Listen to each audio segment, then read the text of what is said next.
گزارے کیسے زندگی، آؤ علماء سے پوچھ لیں،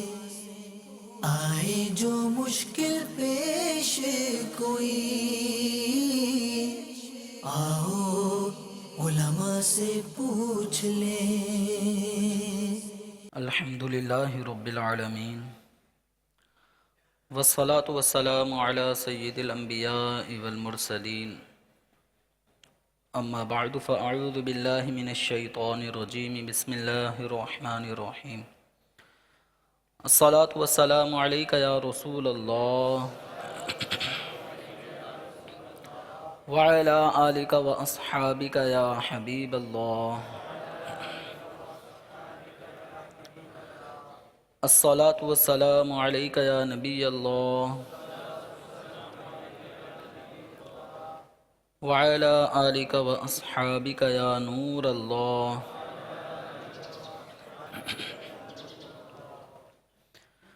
نویت سنت الاعتکاف۔ سرکار مدینہ سلطان باقرینہ قرار قلب و سینہ فیض گنجینہ صلی اللہ تعالی علیہ وآلہ وسلم نے نماز کے بعد حمد و ثنا اور درود شریف پڑھنے والے سے ارشاد فرمایا، دعا مانگ قبول کی جائے گی، سوال کر دیا جائے گا۔ صلو علی الحبیب صلی اللہ تعالی علی محمد صلی اللہ تعالی علیہ وآلہ وسلم۔ صلاۃ و سلام علیک یا سیدی یا مکی یا مدنی یا عربی یا قریشی یا ہاشمی یا مطلبی یا رسول اللہ صلی اللہ تعالی علیہ وآلہ وسلم۔ محترم اور پیارے اسلامی بھائیوں، آج جو ہمارے بیان کا فرض علوم کورس کی آج کی نشست میں جو بیان کا موضوع ہے وہ ہے مکروہات و مفسدات نماز کا بیان، یعنی ان امور سے متعلق ہم یہاں پر سنیں گے کہ نماز میں کن افعال کے سرزد ہونے سے نماز ٹوٹ جاتی ہے، یا کون سے افعال ایسے ہیں کہ جن کے سرزد ہونے سے نماز ٹوٹتی نہیں ہے لیکن اس کی نورانیت میں فرق آتا ہے، نماز ناپسندیدہ ہوتی ہے یعنی کہ مکروہ ہو جاتی ہے، پھر مکروہ تحریمی ہوتی ہے یا تنزیہی ہوتی ہے۔ تو اس طرح نماز کی نورانیت پر فرق پڑتا ہے اور نماز میں ایک نقص اور کمی پیدا ہو جاتی ہے۔ تو جس کمی کی تلافی کے لیے بسا اوقات اس نماز کا اعادہ واجب ہوتا ہے، یعنی جب کراہت اس میں تحریمی پائی جائے۔ تو اس اعتبار سے ہم یہاں پر سنیں گے کہ وہ کون سے کام ہیں کہ جن کاموں کے کرنے سے نماز ٹوٹ جائے گی، کن کاموں کے کرنے سے نماز میں کراہت تحریمی پیدا ہوگی، اور کن امور کے کرنے سے نماز میں کراہت تنزیہی پیدا ہوتی ہے۔ یہ سارے وہ امور ہیں کہ جن سے بچنا چاہیے، بالخصوص مفسدات نماز سے، کہ اگر ان میں سے کوئی بھی عمل پایا گیا تو نماز ہی ٹوٹ گئی۔ اور دوسرے اسٹیپ پہ مکروہات تحریمی سے بچنا ضروری ہے کہ اس کے ارتکاب سے نماز ٹوٹے گی تو نہیں، لیکن نماز میں ایسا نقص آ جائے گا کہ اس نقص کی بنا پر اس نماز کا اعادہ واجب ہوتا ہے۔ اور تیسرا اسٹیپ ہے مکروہات تنزیہیہ۔ تو مکروہات تنزیہی، اس کے ارتکاب سے بھی اپنے آپ کو بچانا ہے کہ اگرچہ اس کا مرتکب گناہ گار نہیں ہوگا لیکن نماز کی نورانیت پہ مکروہات تنزیہی کا ارتکاب کرنے کی وجہ سے بھی فرق پڑتا ہے، ایک نقص آتا ہے، اگرچہ اس نقص کی وجہ سے نماز واجب الاعادہ نہیں ہوتی لیکن پھر بھی اس کے اعادے کا مستحب ہونا یہ کتب فقہ کے اندر مذکور ہے۔ تو مکروہات تنزیہی، تحریمی یا مفسدات نماز کے بیان سے قبل نماز کی اہمیت پر کچھ مختصراً احادیث کی روشنی میں ہم سنیں گے کہ نماز میں اگر کسی بندے نے قراءت صحیح نہیں کی، رکوع سجود صحیح نہیں کرتا تو اس کی نماز اس کے ہاتھ کس طرح کام آئے گی، اس کی نماز کے ساتھ بروز قیامت کیا معاملہ ہوگا۔ چنانچہ کنز العمال کی حدیث مبارکہ ہے، نبی کریم صلی اللہ تعالی علیہ وآلہ وسلم کا ارشاد حقیقت بنیاد ہے، قیامت کے دن بندے کے اعمال میں سب سے پہلے نماز کا سوال ہوگا، اگر وہ درست ہوئی تو اس نے کامیابی پائی، اور اگر اس میں کمی ہوئی تو وہ رسوا ہوا اور اس نے نقصان اٹھایا۔ اسی طرح نبی کریم صلی اللہ تعالی علیہ وآلہ وسلم نے نماز کے حوالے سے مزید یہاں تک ارشاد فرمایا، جس میں نماز کی اچھی طریقے سے ادائیگی وہ کیا کچھ رنگ لاتی ہے، بندے کے لیے بروز قیامت کتنی آسانیاں وہ پیدا کر دے گی، اور اسی طرح نماز میں اگر کوئی کوتاہیوں کا مرتکب ہوا تو وہ نماز اس کو بروز قیامت کتنا رسوا کر دے گی۔ چنانچہ حضرت عبادہ بن صامت رضی اللہ تعالیٰ عنہ سے مروی ہے کہ نبی رحمت شفیع امت صلی اللہ تعالیٰ علیہ وآلہ وسلم کا فرمان عالی شان ہے، جو شخص اچھی طرح وضو کرے پھر نماز کے لیے کھڑا ہو، اس کے رکوع سجود اور قراءت مکمل کرے تو نماز کہتی ہے کہ اللہ تعالیٰ تیری حفاظت کرے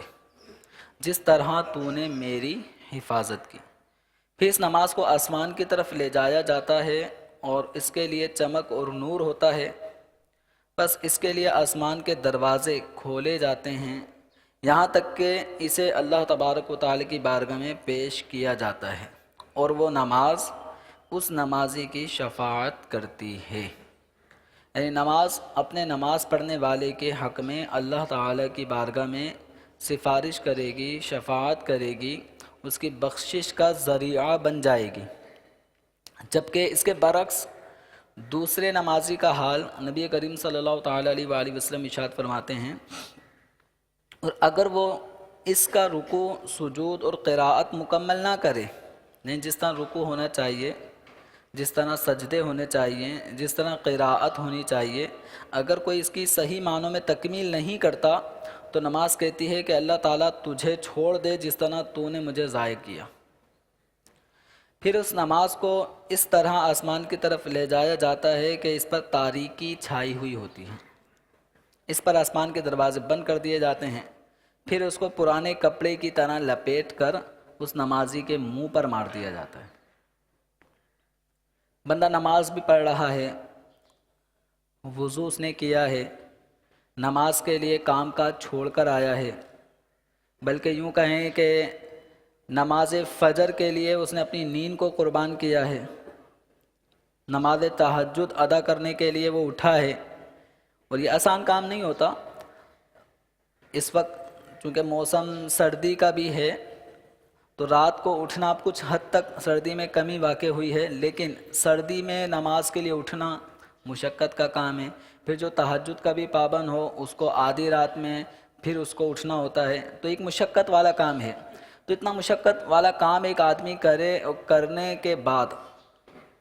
نتیجہ کیا ہو کہ نماز اس نے صحیح نہیں پڑھی تھی، رکوع سجود پورے نہیں کیے تھے،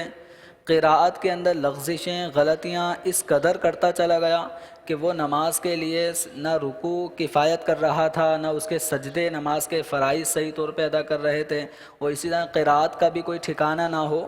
جس سے ادائیگی فرض ہو سکے، ادائیگی واجب ہو سکے۔ الغرض نماز کے اندر رکوع سجود قراءت وغیرہ کے معاملے میں نقص وارد ہوا تو کہیں ایسا نہ ہو کہ اتنی محنت اتنے سالوں کی نمازیں وہ کسی آدمی کے منہ پر مار دی جائیں۔ تو کسی کے منہ پہ مارنے کا مطلب کیا ہے کہ یہ چیز قبول نہیں کی گئی۔ تو نماز اللہ تبارک و تعالی کی طرف سے ہم پر فرض کی گئی ہے، اور یہ نماز وہ ہے کہ جسے ہمارے آقا دو عالم صلی اللہ تعالی علیہ وآلہ وسلم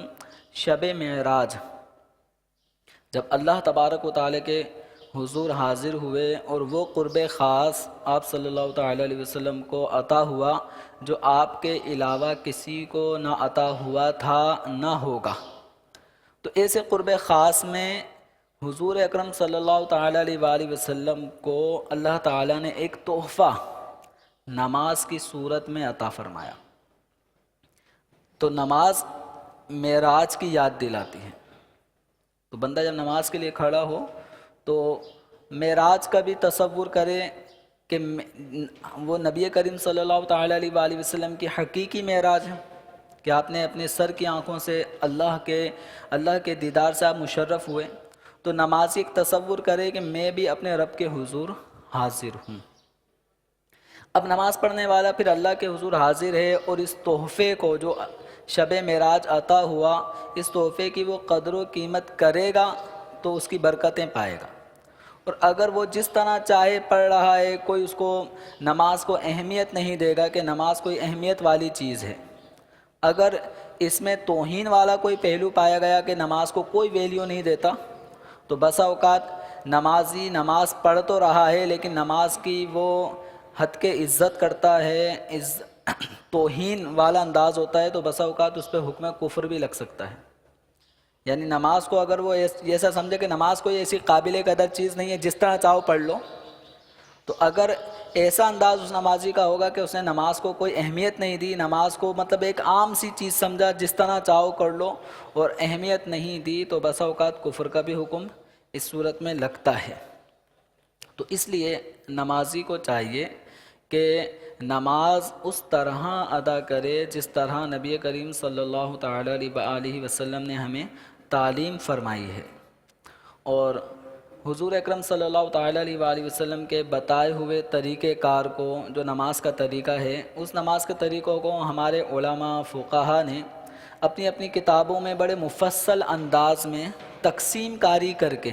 بیان فرما دیا کہ یہ چیزیں فرائض، یہ شرائط، یہ نماز کے واجبات ہیں، یہ نماز کی سنتیں ہیں، یہ نماز کے مستحبات ہیں. اسی طرح ان چیزوں کا تعلق نماز کے مفسدات سے ہے کہ ان کے ارتکاب سے نماز ٹوٹ جائے گی. یہ چیزیں نماز کے مکروہات تحریمہ ہیں جن کے ارتکاب سے آدمی گناہ گار ہوتا ہے. نماز میں ایسا نقص لازم آ جاتا ہے کہ وہ نقص پھر دور نہیں ہوگا، اس نماز کو آپ کو دوبارہ پڑھنا ہوگا، یعنی جس کو ہم واجب الاعادہ کہتے ہیں. اسی طرح یہ کام وہ ہیں جن کو نماز میں مکروہات تنزیہیہ کہا جاتا ہے، اس کا بھی ارتکاب نہیں کرنا چاہیے. کوئی کرے گا اگرچہ گناہ گار نہیں لیکن نماز کا اعادہ پھر بھی مستحب ہے.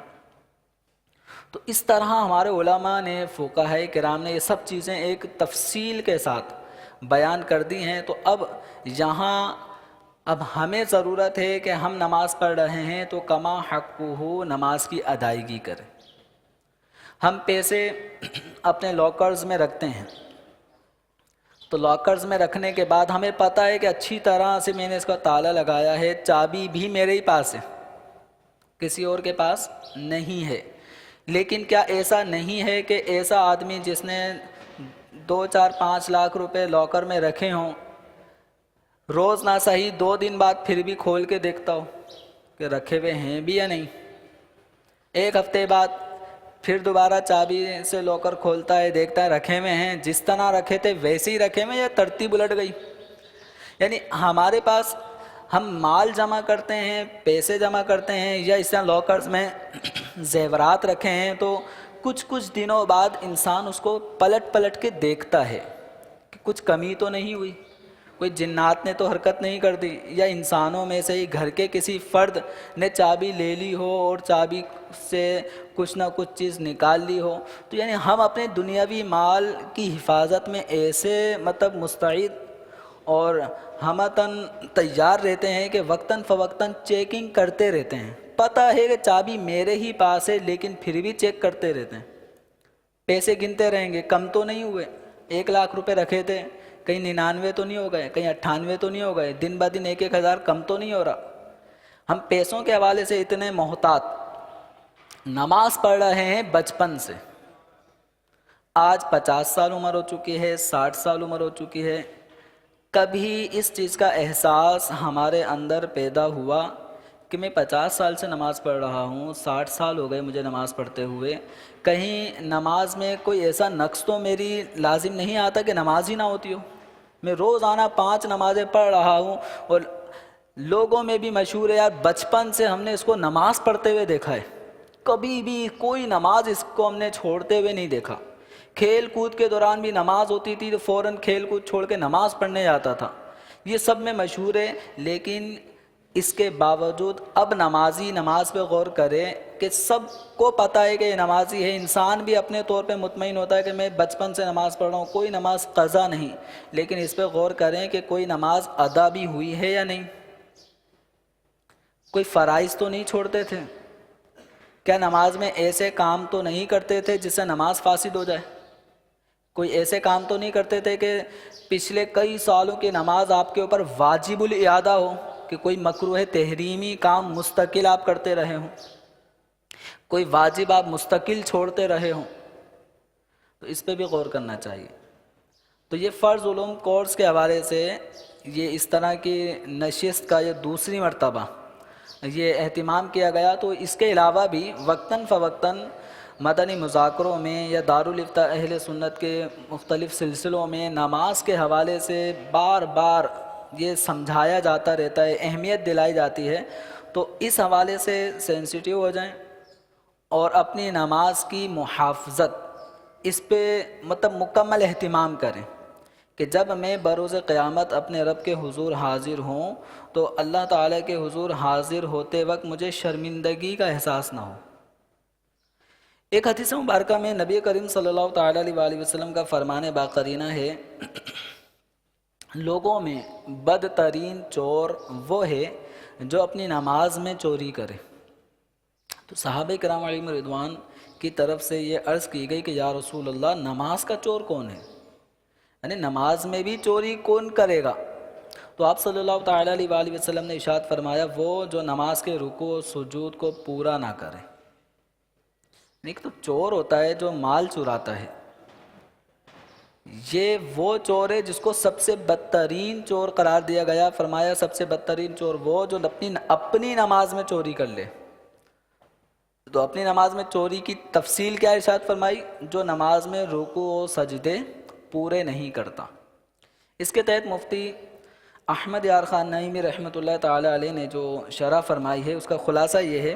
وہ فرماتے ہیں کہ معلوم ہوا کہ مال کے چور سے نماز کا چور بدترین شخص ہے۔ تو حدیث میں فرما دیا گیا، ٹھیک ہے، کہ بدترین ہے تو بدترین ہے۔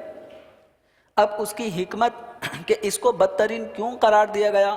تو اس کی وجہ بیان کرتے ہوئے مفتی صاحب ارشاد فرماتے ہیں کہ مال کا چور اگر پکڑا جاتا ہے، پکڑا جانے کے بعد اس کو سزا بھی مل سکتی ہے، سزا ملے گی، لیکن جو اس نے دنیا میں کسی کے 1000 500 لاکھ 2 لاکھ چوری کیے، وہ کسی حد تک فائدہ تو اٹھا لیتا ہے، ان پیسوں سے کھا لے گا، پی لے گا، گاڑی خریدنی تھی گاڑی خرید لے گا، کوئی مکان پلاٹ خریدنا تھا وہ خرید لے گا۔ یعنی دنیاوی مال کا چور اگر سزا پائے گا بھی تو سزا پانے کے ساتھ ساتھ چوری کیے ہوئے مال سے وہ کچھ نہ کچھ تو فائدہ اٹھا لیتا ہے، اگرچہ گناہ گار ہوتا ہے، ناجائز ہوتا ہے فائدہ اٹھانا، لیکن اپنے طور پہ نفس کو گویا اس محنت کا ایک نتیجہ مل جاتا ہے کہ آج جو میں نے چوری کی ہے یہ کامیاب چوری کی ہے۔ جو بھی چور ہوتا ہے تو اس کی آج کی دہاڑی تو 1 ہفتے تک کی دہاڑیاں اس کو مل چکی ہوتی ہیں، تو اگر اس نے سزا پائی بھی تو دنیاوی طور پہ کچھ نہ کچھ تو وہ فائدہ اٹھا لیتا ہے۔ تو فرماتے ہیں لیکن نماز کا چور یہ سزا پوری پائے گا، یہ سزا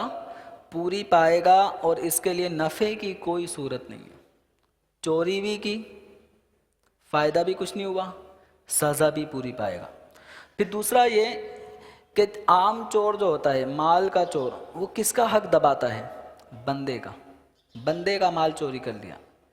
حقوق العباد تلف کر رہا ہوتا ہے، بندے کا مال چوری کر رہا ہے، لیکن جو نماز کا چور ہے وہ نماز پڑھتے ہوئے اللہ تبارک و تعالیٰ کا حق ضائع کر رہا ہوتا ہے۔ اب اس سے غور کریں کہ وہ شخص بدترین قرار دیا گیا کہ جو نماز میں چوری کر رہا ہے، رکوع سجود پورے نہیں کر رہا، وہ نماز کا چور بدترین آدمی، پڑھ تو رہا ہے لیکن ناقص ادائیگی کر رہا ہے۔ تو اس سے وہ غور کریں کہ جو سرے سے ہی نماز نہیں پڑھتے تو وہ اس سے زیادہ بدترین ہے۔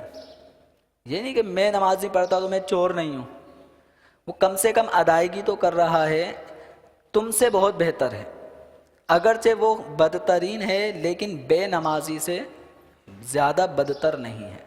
تو اس لیے نماز کی ادائیگی کریں اور نماز کی ادائیگی میں اس بات کو لازم کر لیں کہ ہماری کوئی نماز، ہمارا کوئی سجدہ، ہمارا کوئی رکوع، ہمارا قیام، ہماری قرات یہ ایسی نہ ہو کہ ہمارے منہ پر نماز کو لپیٹ کر مار دیا جائے۔ کوئی اللہ تعالیٰ کو ہماری عبادت کی حاجت نہیں ہے، وہ بے نیاز ہے۔ اس کی اگر کوئی عبادت نہیں کرتا تو اللہ تبارک و تعالیٰ کو کوئی نقصان نہیں ہے۔ جب کوئی مخلوق نہیں تھی تب بھی اللہ تھا، اس نے مخلوق کو پیدا کیا، مخلوق پر حق ہے کہ اپنے خالق کی عبادت کریں۔ تو یہ ہمارا گویا شکر گزاری ہے، ہم شکر ادا کریں گے اگر نماز پڑھیں گے۔ تو یہ اللہ تبارک و تعالیٰ کو کوئی حاجت نہیں ہے ہماری نماز کی۔ ہم اچھے انداز میں نماز پڑھ لیں تو اللہ کو کوئی فائدہ نہیں ہوتا اس سے، ہم نماز میں کوئی خطا کریں تو اللہ کو کوئی نقصان نہیں ہوتا۔ یہ سارے فوائد اور سارے نقصانات ہمارے لیے ہیں۔ اچھے انداز میں نماز پڑھیں گے تو یہ نماز کامیاب کرا دے گی ہمیں، اور اگر نماز صحیح نہیں پڑھی تو یہ نماز بھی بروز قیامت رسوا بھی کرا دے گی۔ پتہ چلے گا کہ بروز قیامت اس آدمی کو جس نے کئی سالوں سے نماز پڑھتا رہا، تہجد بھی گزارتا، سب کچھ تھا، لیکن اس کی ساری نمازیں اس کے منہ پہ مار دی گئیں کیونکہ اس نے نماز کا حق ادا نہیں کیا، نماز کے فرائض واجبات صحیح طور پہ ادا نہیں کیے تھے۔ تو اس وقت بڑی رسوائی ہوگی کہ انسان کو رزلٹ ملے سب کے سامنے۔ ایک مثال ہے، عام طور پہ اسکولوں میں رزلٹ اناؤنس ہوتا تھا یا کلاس میں جب رزلٹ اناؤنس ہوتا ہے تو فرسٹ سیکنڈ تھرڈ والے کتنے خوش ہوتے ہیں، اور جن کو ریڈ کلر سے لکھا ہوتا ہے فیل، ان کا چہرہ کیسا ہو جاتا ہے کہ اب ایک سال پھر پڑھنا پڑے گا، بے عزتی الگ۔ لیکن ایک سال پھر پڑھنے کے بعد کامیابی کا امکان ہے، کامیابی کا امکان ہے۔ آپ اگلے سال دوبارہ محنت کر کے اچھے نمبر لا کے آپ پوزیشن بھی لے سکتے ہیں کہ آپ عام لوگوں کے مقابلے میں آپ وہ چیز دوبارہ پڑھیں گے تو ہو سکتا ہے وہ آپ کے ذہن میں زیادہ جم جائے اور یاد رہے۔ لیکن نماز اگر کسی کے منہ پہ مار دی گئی بروز قیامت تو اب دوبارہ اس کی وہ تلافی کے لیے کوئی ٹائم پیریڈ نہیں ہے کہ اب چلو آپ کو دوبارہ سے 60 سالہ زندگی دی جاتی ہے، دوبارہ دنیا میں جاؤ اور نمازیں اب صحیح پڑھ کر آنا، یہ آپشن نہیں ہے۔ تو اس لیے نماز کی طرف توجہ دیں، نماز کے فرائض واجبات اور اس طرح جو شرائط ہیں، ممکن ہے یہ کورس میں آپ کو پہلے بیان کر دیا گیا ہو تو اس کو دیکھیں۔ مزید اس کو اور یاد رکھنے کے لیے امیر اہل سنت کی جو کتاب ہے نماز کے احکام، اس کا ایک رسالہ نماز کا طریقہ، اس کو دیکھیں، اس کو یاد رکھیں۔ تو اسی کو سامنے رکھ کر کچھ جہاں جہاں تفصیل کرنے کی حاجت ہوگی وہاں میں تفصیل کروں گا۔ تو آج کا جو موضوع ہے وہ مفسدات اور مکروہات نماز سے متعلق ہے۔ تو سب سے پہلے ہم مفسدات نماز سے متعلق سنیں گے کہ وہ کون سے کام ہیں کہ جن کے نماز کی حالت میں نمازی کے سرزد ہونے سے نماز ٹوٹ جاتی ہے، نماز فساد کا شکار ہو جاتی ہے۔ تو ان میں سے امیر اہل سنت دامت برکاتہم العالیہ نے 29 ایسی باتوں کا نماز کے احکام صفحہ نمبر 67، یہ کتاب کے حوالے سے یہ صفحہ بنے گا 269، یہ 68 ویسے اس رسالے کا نماز کے احکام میں جو نماز کا طریقہ رسالہ ہے، رسالے کے اعتبار سے اس کا صفحہ نمبر بن رہا ہے 68۔ تو یہاں سے میں تفصیلی طور پہ کچھ چیزیں بیان کروں گا۔ تو سب سے پہلے یہ ہے کہ نماز کے اندر بات چیت کرنا۔ ابتدائی اسلام میں نماز کے دوران نماز پڑھنے والے آپس میں کچھ ضرورت کی بات کر سکتے تھے، لیکن پھر ممانعت آ گئی اور اب نماز میں چپ رہ کر نماز پڑھنے کا حکم ہو گیا۔ پہلے سلام جواب یہ سب کچھ ہوتا تھا، ضرورت کی کوئی بھی بات کرنی ہوتی کی جا سکتی تھی، لیکن بعد میں اس سب چیزوں پر پابندی لگا دی گئی۔ تو نماز میں بات چیت کرنا، کسی کو کہنا ہاں ٹھیک میں نماز پڑھ رہا ہوں، پھر نماز پڑھتے رہے آپ، تو یہ بولنا، بات چیت کرنا، کلام کرنا یہ نماز کو فاسد کر دے گا۔ کسی کو سلام کرنا نماز میں، یہ کسی نے سلام کیا تو آپ وعلیکم السلام پھر آپ اپنا پڑھنا شروع کر دیں تو اس سے بھی نماز فاسد ہو جائے گی۔ نہ سلام کر سکتے ہیں، نہ کسی کے سلام کا جواب دے سکتے ہیں، یعنی کسی بھی طرح کا جو جواب بنتا ہو، چاہے سلام کا جواب ہو یا کسی کو چھینک آئی اور چھینکنے پر وہ کہتا ہے الحمدللہ، تو جس نے چھینکنے والے کی الحمد سنی ہو، حمد سنی ہو، تو اس کے اوپر جواباً یرحمک اللہ کہنا واجب ہوتا ہے۔ تو اب نمازی نے نماز پڑھتے پڑھتے کہا یرحمک اللہ، تو یہ جواب دینا یہ نماز کو فاسد کر دے گا۔ اسی طرح کسی کو کوئی خوشی میسر آئی، آپ نماز پڑھ رہے تھے، نماز کے دوران آپ کو پتہ چلا کہ ہاں آپ کے گھر ولادت ہو گئی بیٹے کی، اولاد نرینہ جس کا انتظار تھا، اور ولادت کی خبر سنتے آپ نے کہا الحمدللہ، تو نماز ٹوٹ گئی۔ اسی طرح کوئی بری خبر سنی، کسی کی وفات کی خبر سنی، کسی کا دکان جل گئی، مکان گر گیا معاذ اللہ، کوئی بھی ایسا نقصان والی بات سنی تو زبان سے نکلا انا للہ و انا الیہ راجعون۔ تو عام طور پہ یہ سب چیزیں کیا ہیں، کسی بری خبر کو سننے کے بعد جواب میں انسان کہتا ہے انا للہ و انا الیہ راجعون، تو اس طرح کہنے سے نماز ٹوٹ جائے گی۔ نماز کے دوران آپ کو اذان کی آواز آ رہی ہے اللہ اکبر اللہ اکبر، آپ بھی زبان سے کہہ رہے ہیں اللہ اکبر اللہ اکبر، تو جواب اذان سے بھی نماز ٹوٹ جائے گی۔ اسی طرح اللہ تعالیٰ کا نام کسی نے لیا، جیسے بسا اوقات اللہ تبارک و تعالیٰ کا نام بولتے وقت یا سنتے وقت ایک ذہن ہوتا ہے کہ تعظیمی طور پہ ہم بھی کوئی جل جلالہ، تبارک و تعالی، عز و جل، جل جلالہ، اس طرح کے الفاظ اللہ تعالیٰ کے نام کو سن کر یا زبان سے ادا کرتے وقت یا لکھتے وقت یہ کہنا چاہیے، لکھنا چاہیے، تعظیمی کلمات۔ تو اگر کسی سے سنا اللہ تو آپ کی زبان سے نکلا عز و جل، تو نماز ٹوٹ گئی۔ اسی طرح کسی نے نبی کریم صلی اللہ تعالیٰ علیہ وآلہ وسلم کا نام لیا، تو ایک عادت ہوتی ہے درود شریف پڑھنے کی، اور یہ حکم بھی ہے کہ جب کبھی حضور کا نام سنیں تو درود شریف پڑھیں۔ ایک دفعہ درود پاک مجلس میں حضور کا نام سن کر درود پاک پڑھنا یہ واجب، اور بار بار نام لیا جا رہا ہے تو مستحب۔ اب یہ کسی نے حضور صلی اللہ تعالیٰ علیہ وسلم کا نام نامی اسم گرامی محمد صلی اللہ علیہ وسلم، یہ نماز کی حالت میں نماز پڑھ رہا تھا، نماز پڑھتے پڑھتے کسی سے وہ سنتا ہے، تو اب یہ جوابی طور پہ کہتا ہے صلی اللہ علیہ وسلم، صلی اللہ علیہ محمد، یا کوئی بھی درود شریف پڑھتا ہے تو نماز ٹوٹ جائے گی، کیونکہ یہاں پہ درود شریف پڑھنا وہ کسی شخص کے زبانی حضور کا نام سن کر اس کے جواب میں ہے، اور اگر جوابی طور پہ نہ ہو، ویسی نماز پڑھتے پڑھتے اللہ تعالیٰ کا نام آیا، یا قرآن پاک میں کوئی اللہ تبارک و تعالیٰ کا نام آتا ہے، زبان سے بے ساختہ نکل جاتا ہے عز و جل، جواب دینے کی نیت نہیں ہے، کسی کو جواب دینے کی نیت نہیں ہے، حضور صلی اللہ تعالیٰ علیہ وسلم کا نام، قرآن کی کوئی آیت آتی ہے اس میں محمد نام آیا اور جواب دینے کی نیت، کیونکہ یہاں پہ خود ہی پڑھ رہا ہے، خود ہی آگے صلی اللہ علیہ وسلم کہہ دیتا ہے، تو نماز فاسد نہیں ہوگی، لیکن کہنا نہیں چاہیے کہ نماز کے اندر جو کلمات مقرر ہیں، جہاں جو پڑھنا ہے وہاں وہی پڑھیں، اپنے طور پہ ان کلمات کا اضافہ نہ کریں کہ جس کا ہمیں حکم نہیں ہے۔ تو اس طرح جواب کی نیت سے نہ ہو تو نماز نہیں ٹوٹے گی۔ اسی طرح نمازی بسا اوقات بیمار ہو جاتا ہے تو بیماری کے باعث بہت سارے الفاظ بے ساختہ اس کی زبان سے نکل رہے ہوتے ہیں۔ مریض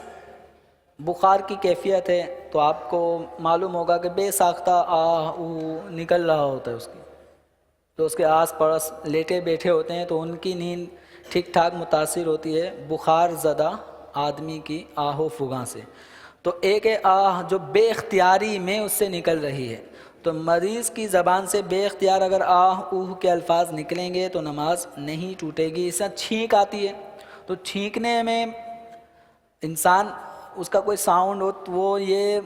کہ میں یہی الفاظوں کو ادا کروں گا، یہ الفاظ ادا نہیں کروں گا، تو بے اختیاری میں جو چھینک میں الفاظ نکل جاتے ہیں۔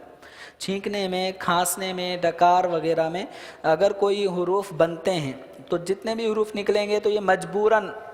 انسان ان پہ قدرت نہیں پاتا، تو وہ الفاظ اگر حروف بن جاتے ہیں تو اس سے نماز فاسد نہیں ہوگی۔ لیکن بہت سے لوگوں کی ایک عادت ہے کہ وہ چھینکتے ہیں تو چھینکنے کے بعد ایک آدھ دو الفاظ جان بوجھ کے بھی تاکہ سب کو پتہ چلے کہ چھینکا ہے حضرت والا نے، تو بے اختیار جو الفاظ نکل گئے وہ فساد کا باعث نہیں بنیں گے، لیکن چھینکنے کے ساتھ زبردستی دو چار الفاظ آپ اور نکالتے ہیں وہ اختیاری ہوں گے۔ تو ایسی صورت میں اگر نماز کی حالت میں یوں حروف بن جاتے ہیں تو جیسے اف تف آہ اوہ اور یہ بے اختیاری نہیں، اختیار سے انسان اپنی زبان سے نکالتا ہے. یا درد ہو رہا ہے تو درد کی وجہ سے جوڑوں کا درد ہو رہا ہے، سجدے میں جاتے ہوئے اللہ اکبر. تو یہ بے اختیاری ہونا ایک الگ چیز ہے، اختیار کے ساتھ ہوگا تو یہ الگ چیز ہے. تو اختیاری طور پہ اگر ایسا ہوگا تو نماز اس سے فاسد ہو جائے گی. اسی طرح پھونکتے بھی ہیں بہت سارے لوگ، نماز پڑھتے پڑھتے یوں پھونکے مارتے رہتے ہیں. تو اگر اس میں آواز پیدا نہ ہو تو وہ سانس کے مثل ہے. جس طرح سانس لیتے ہیں سانس کی آواز نہیں ہوتی، ایسی پھونک بھی زبان سے منہ سے نکل رہی ہے لیکن آواز پیدا نہیں ہو رہی، تو اس صورت میں نماز فاسد نہیں ہوگی. لیکن قصداً اس طرح پھونکے مارتے رہنا نماز میں یہ مکروہ ہے. اور اگر دو حرف پیدا ہو گئے جیسے اف تف تو نماز فاسد ہو جائے گی. اب سامنے مٹی کوئی پڑی ہے، سجدے میں جا رہے ہیں، اب اس طرح کرنا جس سے حروف پیدا ہو رہے ہیں، آواز پیدا ہو رہی ہے. اور اب یہ فو دو حرف پیدا ہو گئے، فا اور واو، اف تف، کوئی بھی اس طرح دو حرف پہ اگر پیدا ہو رہے ہیں تو اس طرح نماز فاسد ہو جائے گی. تو ان چیزوں سے اپنے آپ کو بچائیں. کھنکارنا بلا وجہ تو یہ کرتے رہتے نماز. ایک ہے کہ آپ قرآن پاک پڑھتے پڑھتے آپ کا گلا بیٹھا جا رہا ہے، اور اب جب تک آپ کھنکاریں گے نہیں، گلا صاف نہیں کریں گے کھنکار کے، تو قراءت نہیں ہوگی. تو یہ ضرورت ہے کھنکارنے کی، اس میں حرج نہیں ہے. لیکن اگر ویسے ہی کھنکارنے کی عادت ہے اور کھنکار رہے ہیں تو مکروہ ہے. اور اگر حروف پیدا ہو گئے کھنکارنے میں اور بلا وجہ کھنکار رہے ہیں اور حروف دو کم سے کم حروف پیدا ہو رہے ہیں تو اس سے نماز فاسد ہو جائے گی.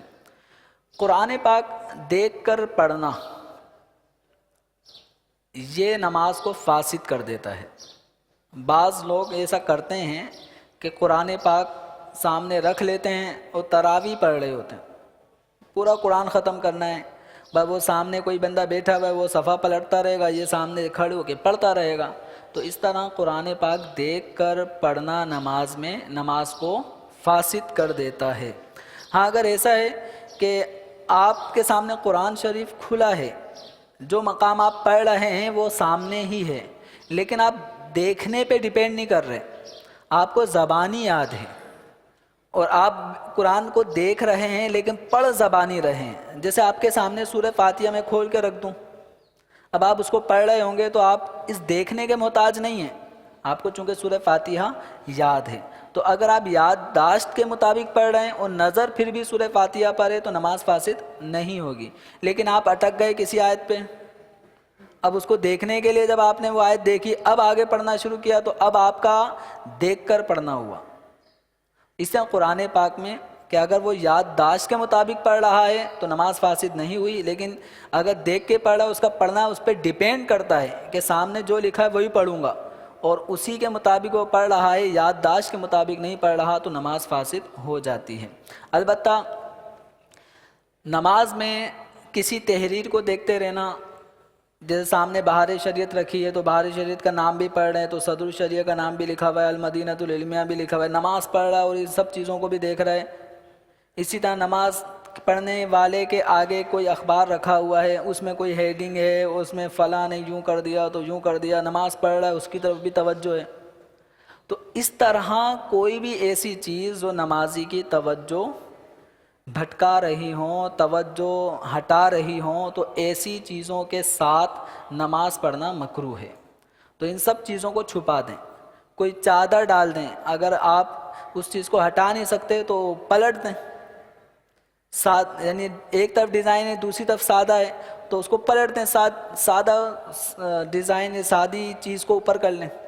نہیں ہے کوئی چیز یعنی اس کو پلٹ نہیں سکتے تو اوپر کوئی چادر ڈال دیں، کوئی ایسی چیز ڈال دیں کہ آپ کی توجہ نہ بٹے. اسی طریقے سے جائے نماز ہوتی ہیں تو جائے نمازوں میں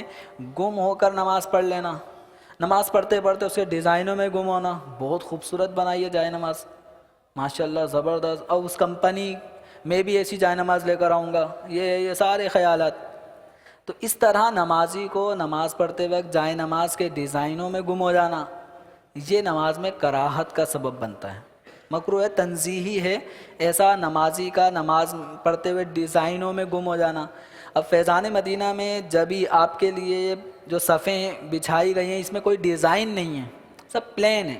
تاکہ نمازی نماز پڑھتے وقت ڈیزائنوں میں گم نہ ہو جائے۔ بس اوقات آپ نے جائے نماز دیکھی ہوں گی، جائے نمازوں میں پھول پتیاں اس طرح بنی ہوتی ہیں، پھول پتیوں کے اندر پھر وہ بس اوقات ایک انسانی ذہن چلتا ہے کہ کوئی نہ کوئی شکل و صورت اس کے سامنے آ رہی ہوتی ہے کہ یہ کوئی جو ہے وہ بندر کی شکل ہے، تو یہ کسی ہاتھی کی شکل لگ رہی ہے، یہ تو فلاں کی شکل لگ رہی ہے، تو یہ آپ کو شکل وہ ہوتی نہیں ہے،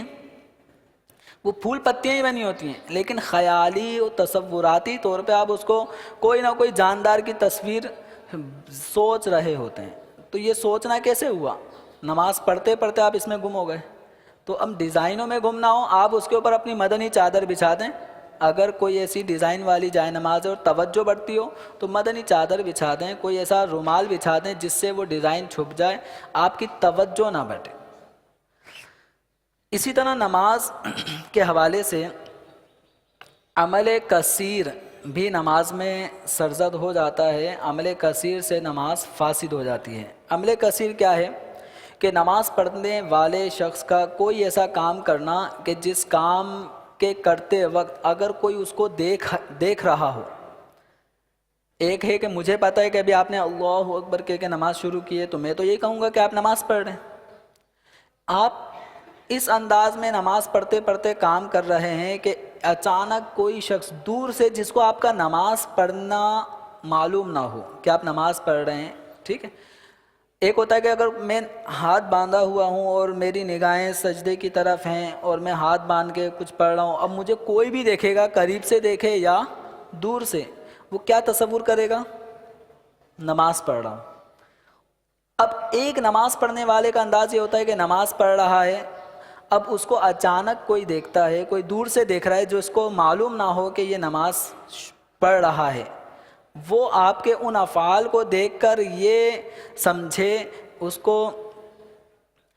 ایسا لگے کہ آپ نماز نہیں پڑھ رہے، یا اس کو ظن غالب ہو جائے کہ آپ نماز نہیں پڑھ رہے، تو یہ عمل کثیر ہوگا۔ مثال کے طور پہ میں نماز پڑھ رہا تھا، پڑھتے پڑھتے میں اب چادر کو یوں صحیح کرنے لگ جاتا ہوں، ٹھیک ہے؟ نماز پڑھ رہا ہوں، نماز پڑھتے پڑھتے اب میں اپنی چادر کو یوں صحیح کرتا ہوں، تو صحیح کرنے کی صورت میں کیا ہوگا؟ میرے اس کام کو دیکھنے والا شخص کیا تصور کرے گا؟ جس کے برابر میں نماز پڑھ رہا ہوں اس کی بات نہیں ہو رہی، وہ آدمی کہ جو اچانک مجھے اسی حالت میں دیکھے تو وہ مجھے کیا تصور کرے گا کہ میں چادر صحیح کر رہا ہوں یا میں امامہ دونوں ہاتھ سے سیٹ کر رہا ہوں، تو وہ مجھے کیا تصور کرے گا کہ میں نماز نہیں پڑھ رہا۔ یا نمازی نماز پڑھتے وقت دونوں ہاتھوں سے اپنے نیفے کو، شلوار کو اونچا کر رہا ہے، ٹھیک ہے، یا دونوں ہاتھوں سے اپنے داڑھی کے بالوں کو سیٹ کر رہا ہے، تو اس کنڈیشن میں جو بھی مجھے دیکھے گا وہ کیا تصور کرے گا کہ میں نماز نہیں پڑھ رہا، حالانکہ میں پڑھ رہا تھا، سورہ فاتحہ پڑھ چکا تھا، آمین کہنے کے بعد میں نے داڑھی کو صحیح کیا ہے، میں تو نماز پڑھ رہا ہوں۔ تو نمازی کا اعتبار نہیں ہے، نمازی تو سمجھتا ہی ہے کہ میری نماز ٹوٹی نہیں ہے، اگر یہی ہوتا تو آج ہم بیٹھتے کیوں؟ نمازیوں کو ہی نہیں پتہ ہوتا نا کہ ان کی نماز ٹوٹی یا نہیں ٹوٹی، تو اس لیے نمازی کا اعتبار نہیں ہے،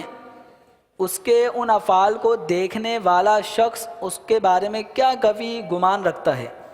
تو میں اگر نماز پڑھتے پڑھتے دونوں ہاتھ اس طرح استعمال کروں امامہ صحیح کرنے کے لیے، چادر صحیح کرنے کے لیے، یا میں شلوار اوپر کرتا رہوں، یا میں اپنے دونوں ہاتھوں سے دامن اور آستینیں یوں سیٹ کرتا رہوں، تو مجھے دیکھنے والا شخص یہی تصور کرے گا کہ میں نماز نہیں پڑھ رہا۔ تو یہ عمل کہلاتا ہے عمل کثیر۔ تو عمل کثیر یعنی زیادہ کام، تو نماز میں اس طرح کا زیادہ کام عمل کثیر یہ نماز کے فساد کا باعث ہے۔ اور اگر میں کام ایسا کر رہا ہوں نماز کے اندر کہ جس میں دیکھنے والا شک شبے میں ہے، یعنی وہ یقین یا اس کو ظن غالب نہیں ہو رہا، وہ شک میں پڑ گیا ہے، پتہ نہیں نماز پڑھ رہے ہے کیا کر رہا ہے پتہ نہیں چل رہا، تو ایسی صورت میں نماز نہیں ٹوٹے گی، یہ عمل قلیل کہلائے گا۔ نماز کے اندر سطر کھل جانا،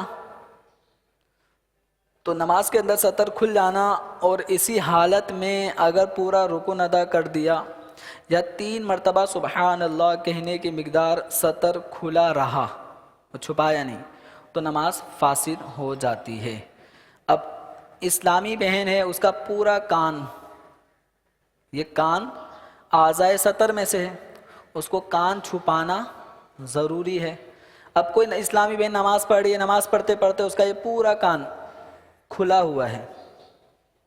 وہ پورے کان کو اس نے کھول کے نماز پڑھ لی،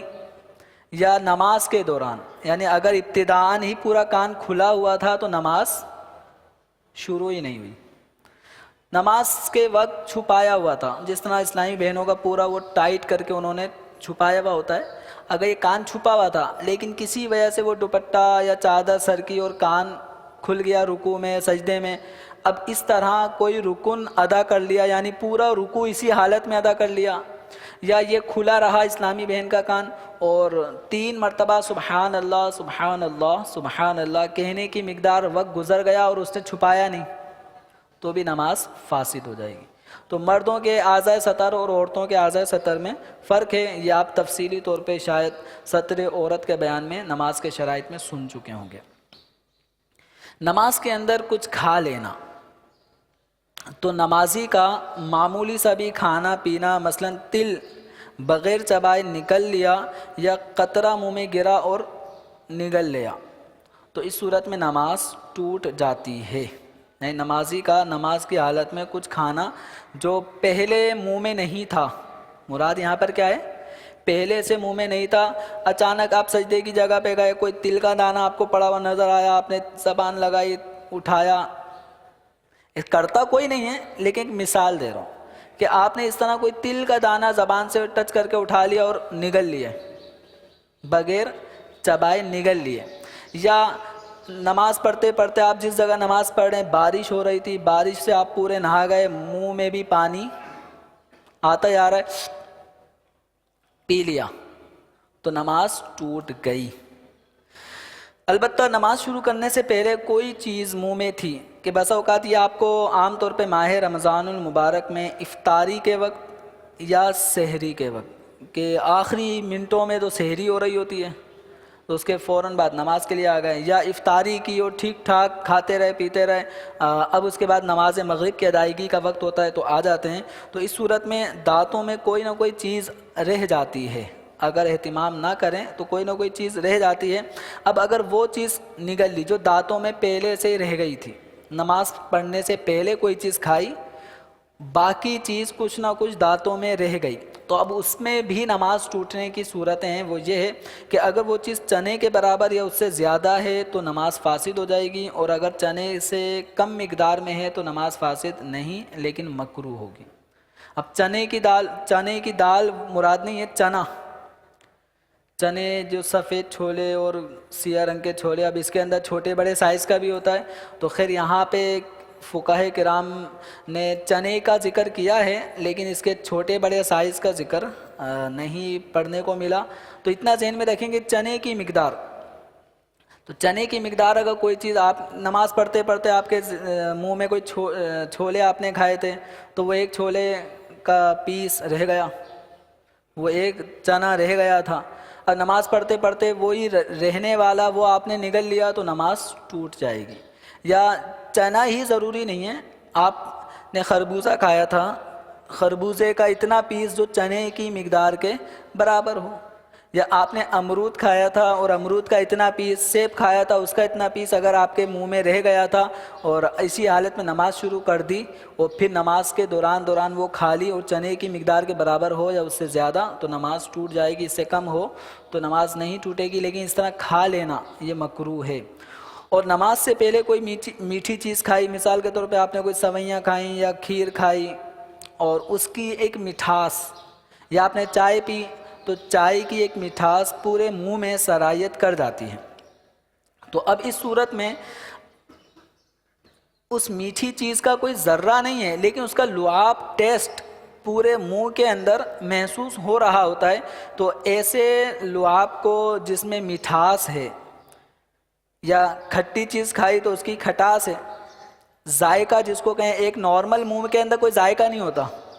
اس وقت اگر کوئی چیز نہیں کھا رہا تو اس کے منہ میں کوئی ذائقہ نہیں آ رہا.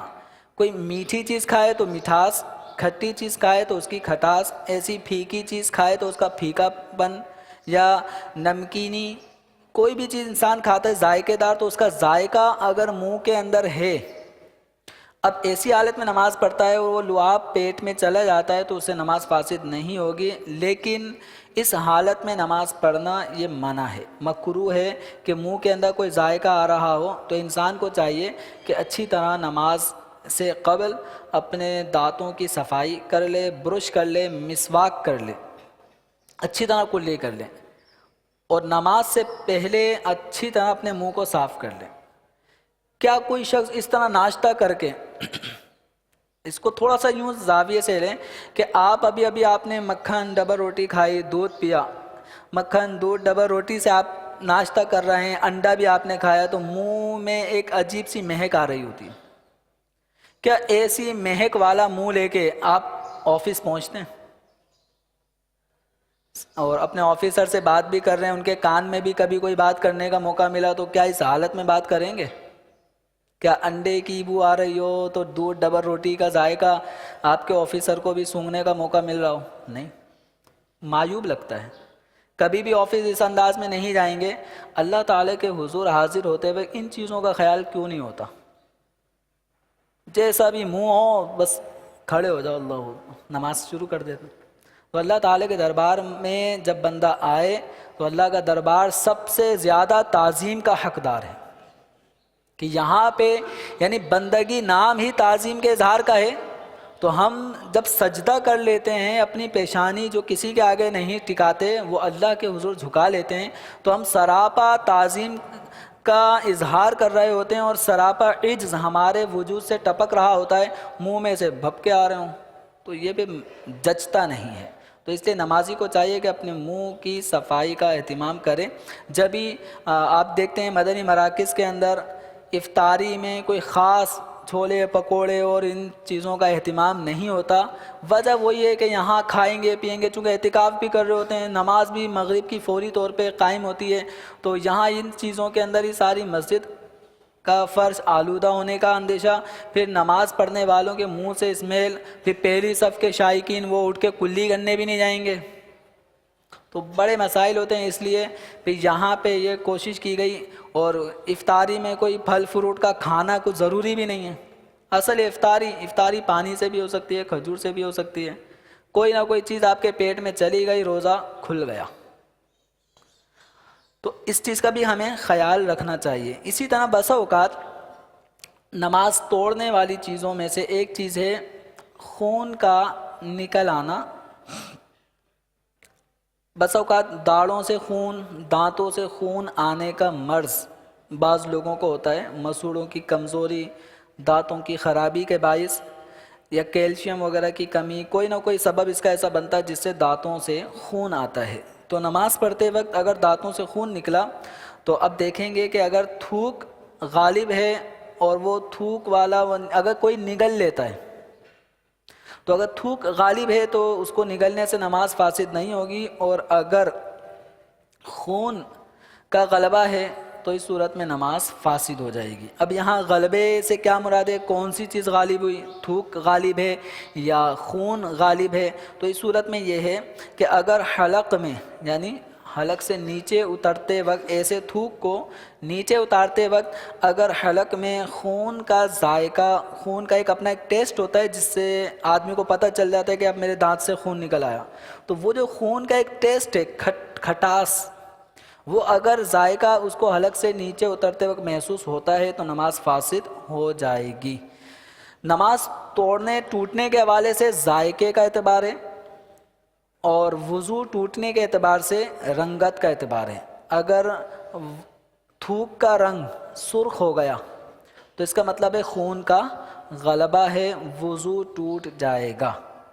اور نماز کے اندر ہے ذائقے کا اعتبار، تو ذائقہ کم مقدار خون میں بھی پیدا ہو جاتا ہے، تو لہذا نماز کے اعتبار سے تھوڑا حکم سخت ہے کہ اگر ذائقہ کسی کو خون کا محسوس ہوتا ہے حلق سے نیچے اترتے وقت، بھلے سے وہ لال تھوک نہ ہوا ہو تب بھی نماز ٹوٹ جائے گی، لیکن وضو ٹوٹنے کا عمل اس وقت ہوگا کہ جب وہ ذائقے کے ساتھ ساتھ تھوک پہ خون کا غلبہ ہو، اور غلبہ اس اعتبار سے ہوگا کہ خون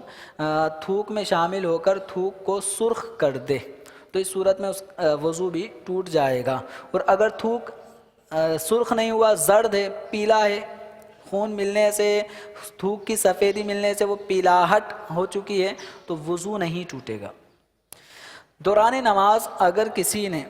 قبلے سے 45 درجے یا اس سے زیادہ اپنے سینے کو بلا عذر پھیر لیا تو نماز فاسد ہو جائے گی۔ 45 درجے ڈگری یہ ہو سکتا ہے آپ کو سمت قبلہ اور استقبال قبلے کے وقت آپ کو اس کی تفصیل بتائی ہو۔ مختصراً یہ کہ اس وقت میرا رخ جو کیمرے کی طرف ہے، ٹھیک ہے، یہ سمجھیں بالکل 0 ڈگری سمجھ لیں کہ بالکل میں فرنٹ پر ہوں، یہاں سے 1 2 3 یوں کرتے کرتے کرتے یہ جو میرا سیدھا ہاتھ ہے، اس انداز میں جو میں نے پھیلایا ہوا ہے سیدھا، تو یہ یہاں سے 1 2 3 کرتے کرتے یہ پورا 90 کی ڈگری بنے گی، سامنے سے لے کے سیدھے ہاتھ، یہ 90 کی ڈگری ہے۔ اچھا، اس کے مقابلے میں اب ان دونوں چیزوں کا سینٹر اگر ہوگا، جو اس کا سینٹر ہے، تو یہ سینٹر اس طرح کے 45 ادھر ڈگری اور 45 درجے ادھر، تو اس اعتبار سے یوں دیکھیں جیسے فیضان مدینہ میں جو یہاں حاضرین ہیں ان کو مثال دیتے ہوئے مجھے کچھ آسانی ہوگی کہ یہاں جیسے یہ پلر ہے، یہ والا میرے دائیں طرف، اور میرے بائیں طرف جو پلر ہے، ٹھیک ہے، یہ پلر اور سامنے کیمرہ، تو یہ جو دونوں پلروں کی ڈائریکشن بن رہی ہے یہ 45 کے اندر اندر ہے، یہ 45 کے اندر اندر بن رہی ہے، چونکہ اگر ادھر سے اس کی میں تقسیم کاری کروں تو اس میں فاصلہ زیادہ ہے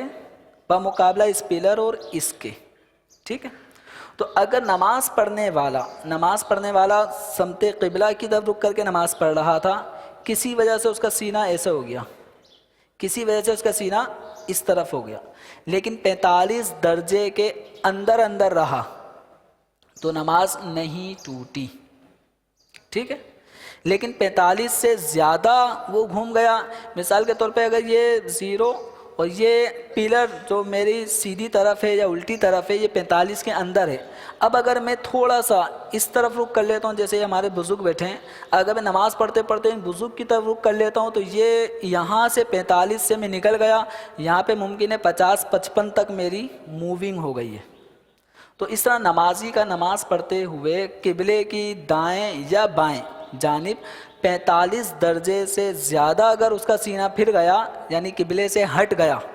ٹھیک ہے، تو نماز فاسد ہو جاتی ہے جبکہ بلا عذر ہو، اور اگر کوئی عذر ہوا، سینہ پھیرنے کا کوئی عذر بنا، اب پھر نمازی کو یاد آیا کہ یہ تو یعنی عذر کے باعث اگر اس نے سینہ پھیرا ہے تو نماز فاسد نہیں ہوگی۔ مثال کے طور پہ ایک آدمی کو یہ گمان ہوتا ہے کہ وضو ٹوٹ گیا میرا، نماز پڑھتے پڑھتے اس کو ایسا لگا کہ میرا وضو ٹوٹ گیا، اب وہ وضو کرنے کے ارادے سے مڑا،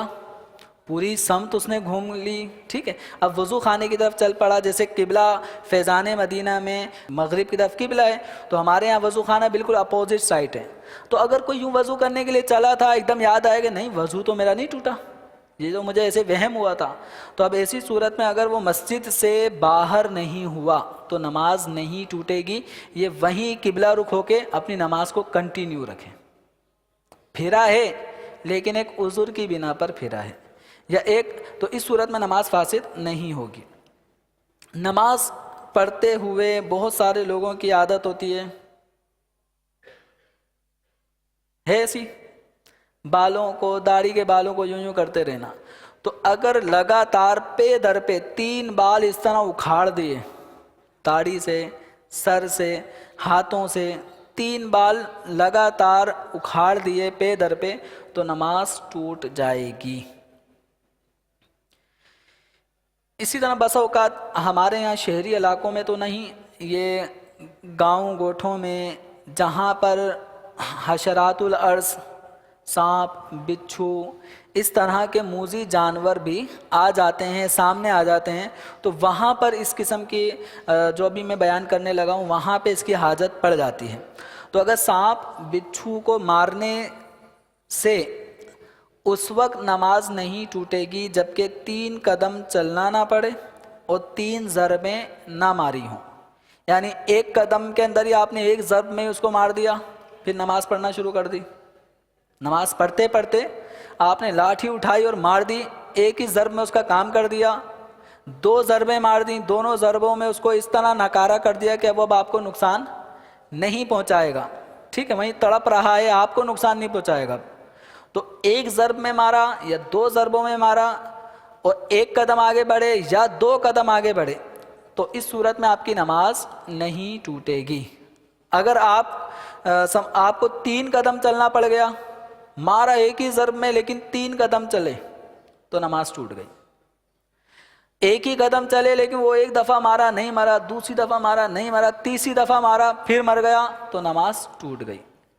2 قدم زیادہ سے زیادہ اگر چلنا ہوا تو 2 قدم اور زیادہ سے زیادہ ضربیں ہوئی تو 2 ضربوں میں اگر آپ نے اس کو مار دیا، سانپ، بچھو، اس طرح کا موذی کوئی جانور کہ جو آپ کو اذیت پہنچا رہا ہے، پہنچانے کا اندیشہ ہے، تو اس کو 2 ضربوں میں اور زیادہ سے زیادہ 2 قدم آگے بڑھ کر چلنے کی صورت میں آپ نے مارا تو نماز نہیں ٹوٹے گی۔ 3 قدم چلے یا 2 ہی قدم چلے لیکن مارا 3، 5، 10 ضربوں میں اس کو مارا تو نماز ٹوٹ جائے گی۔ اور یہ جانور کو مارنے کی اجازت اس صورت میں ہے کہ سانپ بچھو کا جو مارنا اس وقت مباح ہے جبکہ سامنے سے گزر رہا ہو اور ایذا پہنچانے کا خوف ہو کہ بس یہ اب آپ کی طرف ہی آ رہا ہے، ٹھیک ہے، اب آپ نے کچھ نہیں کیا تو وہ ڈس لے گا،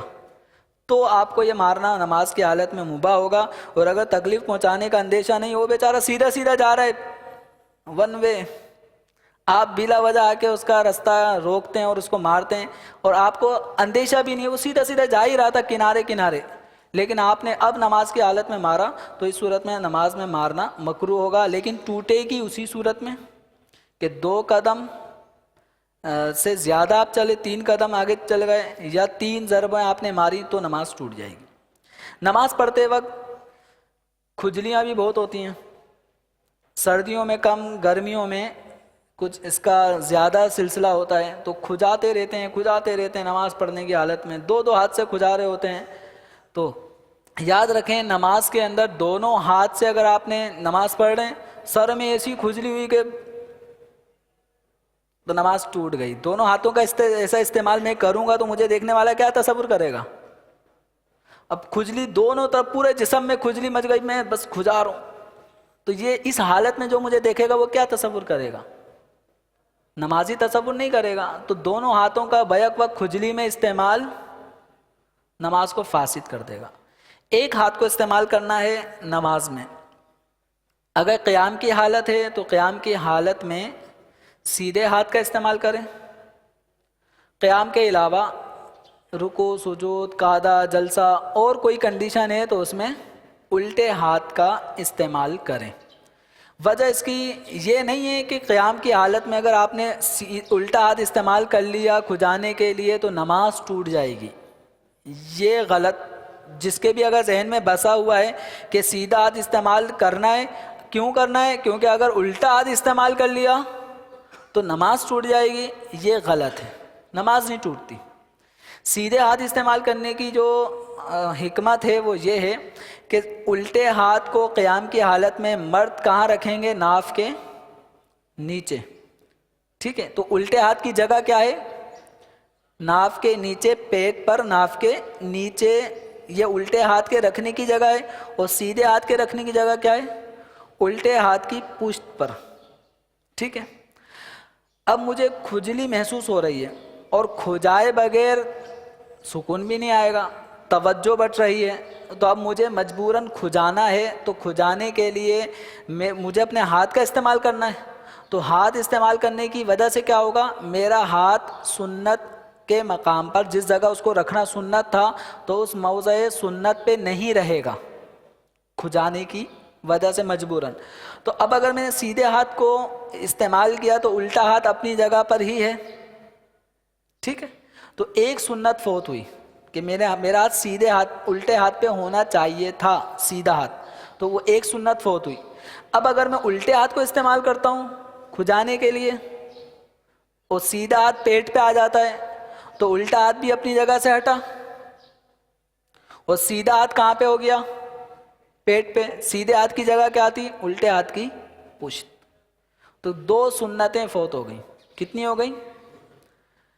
کھجانا الٹے ہاتھ سے بھی ممکن ہے، سیدھے سے بھی ممکن ہے، تو اب جب سیدھے ہاتھ سے کھجانا ممکن ہے، الٹے کی ضرورت ہی نہیں ہے، تو میں وہ کام کیوں کروں جس میں دو سنتیں فوت ہوں؟ تو قیام کی حالت میں کون سے ہاتھ کو استعمال کریں گے؟ سیدھے کو کھجانے کے لیے ضرورت کے تحت الٹا استعمال نہیں کریں گے، ٹھیک ہے؟ الٹا استعمال کر لیا تو کیا ہوگا؟ نماز نہیں ٹوٹے گی۔ سنت ترک ہونے سے نماز نہیں ٹوٹتی۔ بس یوں سمجھیں الٹا ہاتھ استعمال کرنے میں دو سنتیں چھٹیں گی اور سیدھا ہاتھ استعمال کرنے میں ایک سنت چھٹے گی۔ اب مجبوراً جب کوئی کام آدمی کو کرنا ہو تو وہ کام کرے، وہ طریقہ اختیار کرے جس میں کم سے کم مطلب سنتیں فوت ہوں۔ تو ایک رکن کے اندر 3 مرتبہ کھجا لینا، اس سے نماز فاسد ہو جاتی ہے۔ باہر شریعت میں ہے کہ یوں کھجایا، یوں اس طرح کے کھجا کر ہاتھ ہٹا لیا۔ اب نماز پڑھتے ہوئے قیام میں ہاتھ بندھے تھے، کندھے پہ کھجلی ہوئی، کھجایا، ہاتھ ہٹ گیا، پھر کھجایا، دوسری جگہ کھجایا، پھر ہاتھ ہٹا لیا، پھر یہ 2 مرتبہ ہوا کھجانا۔ اب اسی طرح اگر اس نے تیسری مرتبہ کیا کہ پھر یہ ایک دفعہ ہاتھ ہٹایا، دوسری دفعہ پھر ہاتھ ہٹایا، پھر تیسری دفعہ، تو یوں ایک رکن میں اگر کوئی 3 مرتبہ ہاتھ ہٹا کر کھجائے گا تو نماز اس کی فاسد ہو جائے گی۔ اور اگر ایک ہی مرتبہ ہاتھ رکھا اور مختلف طریقے سے اس نے کھجا لیا تو نماز نہیں ٹوٹے گی۔ مطلب یہ متعدد عمل نہیں ہوگا۔ اب اس کا یہ مطلب نہیں ہے کہ ہاتھ کندھے سے لے کے پوری اب کمر اور پیٹ تو گھماتا رہوں کہ ہاتھ نہیں ہٹانا، تو نماز پڑھ رہے ہیں کیا کھیل رہے ہیں؟ ضرورت کے تحت اجازت ہے، اور ضرورت پوری ہونے پر ہاتھ کو فوراً اس کے مقام پر واپسی لے آئیں۔ اسی طریقے سے نماز کے فساد کا ایک باعث بنتا ہے قراءت یا نماز کے اندر جو اذکار ہیں ان کا غلط پڑھنا، ایسا غلط پڑھنا کہ جس سے اس کے معنی میں فساد پیدا ہو جائے تو نماز ٹوٹ جاتی ہے۔ جیسے نستعین کو نستعین پڑھنا، تو نستعین کو نستعین پڑھیں گے تو اعلیٰ حضرت رحمۃ اللہ علیہ نے فتاوی رضویہ شریف میں لکھا ہے کہ اس طرح یہ نستعین پڑھنا، تا کے بعد الف کا اضافہ کر کے پڑھنا، یہ محمل ہے۔ محمل کا مطلب بیکار، بے معنی، تو اس طرح پڑھنے سے نماز فاسد ہو جائے گی۔ اب آ جاتے ہیں نماز کے مکروہات کی طرف۔ تو نماز کے مکروہات 2 طرح سے ہیں، مکروہات تحریمہ اور مکروہات تنزیہیہ۔ تو نماز کے مکروہات تحریمی کا ارتکاب کرنا گناہ ہے، اور اس صورت میں نماز واجب الاعادہ ہوتی ہے، نماز دوبارہ پڑھنا واجب ہے صحیح طریقے سے۔ اور مکروہات تنزیہیہ جس کے ارتکاب سے گناہ گار تو نہیں ہوتا، البتہ اس نماز کا دوبارہ پھیرنا، اعادہ کرنا مستحب ہے۔ تو مکروہات تحریمہ، اس میں مثال کے طور پہ داڑھی یا بدن یا لباس کے ساتھ کھیلتے رہنا، بار بار چادر صحیح کرنا، نماز پڑھتے پڑھتے بار بار داڑھی سیٹ کرتے رہنا، تو ہاتھوں کا بلا وجہ کا استعمال، جو ایک روٹین بنا لی، کوئی مقصد نہیں ہے لیکن ایک روٹین بنی ہوئی ہے کہ جب داڑھی سے کھیلتا رہے گا۔ بہت سے لوگ یہ کرتے رہیں گے، بہت سے لوگ مونچھیں صحیح کرتے رہتے ہیں، بہت سے لوگ بس یہ اپنے بالوں میں لگے رہتے ہیں کہ سجدے میں جانے سے پف خراب ہو گئی، دوبارہ سے کھڑی کر لی، سیٹ کر لیا۔ تو اپنے ہاتھوں کا بلا وجہ کا استعمال، جس کو لہو و لعب کہیں کہ نماز میں کھیل رہا ہے، بیکار کام میں لگا ہوا ہے، تو یوں عبث کاموں میں نماز میں پڑ جانا یہ مکروہ تحریمی ہے۔ اسی طرح نماز کے اندر کپڑا سمیٹنا۔ اب کپڑا سمیٹنے کی ایک صورت یہ کہ جب بعض لوگ سجدے میں جب جاتے ہیں تو سجدے میں جاتے وقت دونوں ہاتھوں سے کپڑے کو، شلوار کے پائچے کو پکڑ کے کھینچتے ہیں اور پھر سجدے میں جاتے ہیں، تو دونوں ہاتھوں سے اس طرح شلوار کو پینٹ کو دونوں کو پکڑ کے اونچا کرنا، سمیٹنا اور پھر سجدے میں جانا، تو یہ دونوں ہاتھوں کا اس طرح استعمال کپڑے کو سمیٹنے والا یہ مکروہ تحریمی ہوگا۔ البتہ نماز پڑھنے کی حالت میں بسا اوقات رکوع سجود اٹھنے بیٹھنے کی کنڈیشن میں کپڑا جسم سے چپک جاتا ہے، تو اس چپکے ہوئے کپڑے کو بالخصوص پچھلے حصے کی طرف جو کپڑا جسم میں ایک دم مل گیا ہے تو اس کو چھڑا لینا مستحب ہے، ٹھیک ہے۔ بس اوقات رکوع سجود سے اٹھتے وقت پچھلا دامن جو ہے وہ بدنما لگتا ہے، تو اس کو ایک ہاتھ سے، جب آپ 2 سجدے کرنے کے بعد کھڑے ہو رہے ہیں دوسری رکعت کے لیے، تو الٹے ہاتھ سے اپنے دامن کو صحیح کر لیں، اگر وہ کپڑا مطلب خراب کنڈیشن میں ہو گیا ہے تو اس کو سیٹ کر لیں۔ صدل نماز کے مکروہات میں سے ایک مکروہ ہے صدل۔ صدل کا مطلب ہوتا ہے کپڑے کو لٹکانا، تو نماز کی حالت میں کپڑا لٹکانا یہ مکروہ تحریمی ہے، یعنی سر یا کندھے سے چادر اس طرح لٹکائی جائے کہ اس کے دونوں پلو سامنے لٹک رہے ہوں۔ اگر کوئی چادر دیں تو ایک مثال کر دیتے ہوں۔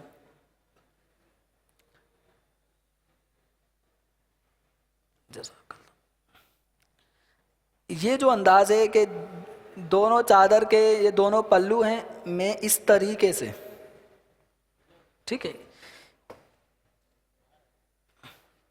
دیکھنے یہ طریقہ، یہ مطلب طریقہ بعض لوگوں میں یہ طریقے سے نماز مفلر اسٹائل جو ہوتا ہے، جو عام طور پہ آپ نے دیکھا ہوگا شادی میں بعض لوگ ایسے ڈال کے، دولہے کے بھائی وغیرہ یا دولہا خود بھی اس طرح کا ایک اسٹائل ہے، تو اگر اس طرح نماز پڑھ رہا ہے تو نماز مکروہ تحریمی ہے۔ یہ طریقہ ہے صدل، کیا ہے؟ کپڑے کو لٹکانا۔ اچھا، اسی طرح اس کو اگر سر پہ ڈال لیا اور پھر نماز پڑھ رہا ہے تو یہ جو براؤن چادر کا یہ انداز ہے یہ بھی کیا ہے؟ صدل ہے۔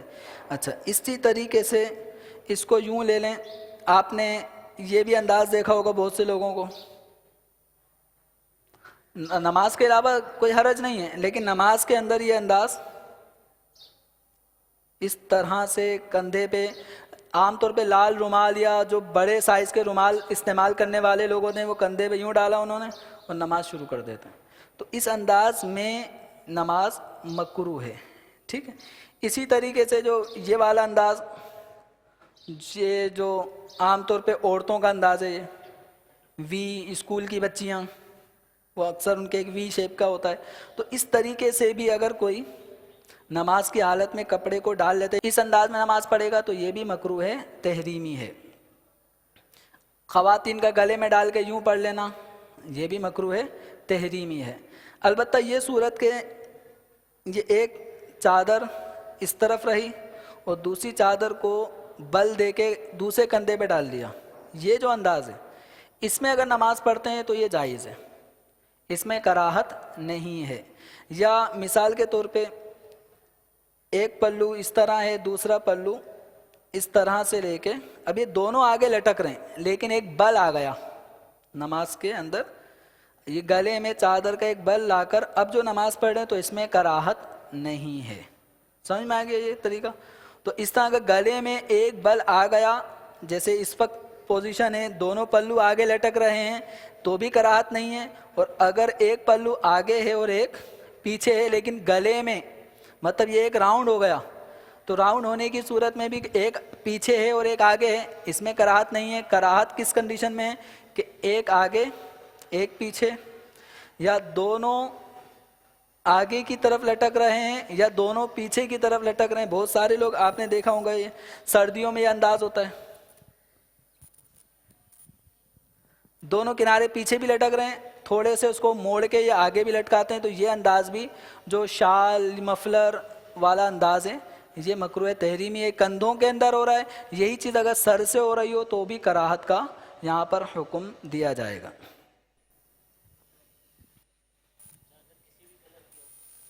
چادر براؤن کلر ہی کی ہو تب کراہت ہوگی ایسا نہیں ہے، سفید میں ہو تب بھی کراہت کا حکم ہوگا۔ جو انداز میں نے بتایا مختلف انداز چادر کے کراہت والے انداز بھی بتائے ہیں اور اسی طرح وہ انداز بھی بتائیں جس میں کراہت نہیں ہے۔ تو اب آپ چادر کا کوئی سا بھی کلر ہو سکتا ہے، مکروہ انداز میں پہنیں گے، صدل جس میں پایا جائے گا تو نماز مکروہ تحریمی ہوگی۔ اسی طریقے سے نماز کے مکروہات میں سے ایک مکروہ ہے کہ عام طور پہ آپ نے دیکھا ہوگا جلد بازی میں وضو کر کے آتے ہیں اور ادھر امام صاحب رکوع میں ہیں تو وضو کی آستینیں اوپر ہی چڑھی ہوتی ہیں وضو کرنے والے کی،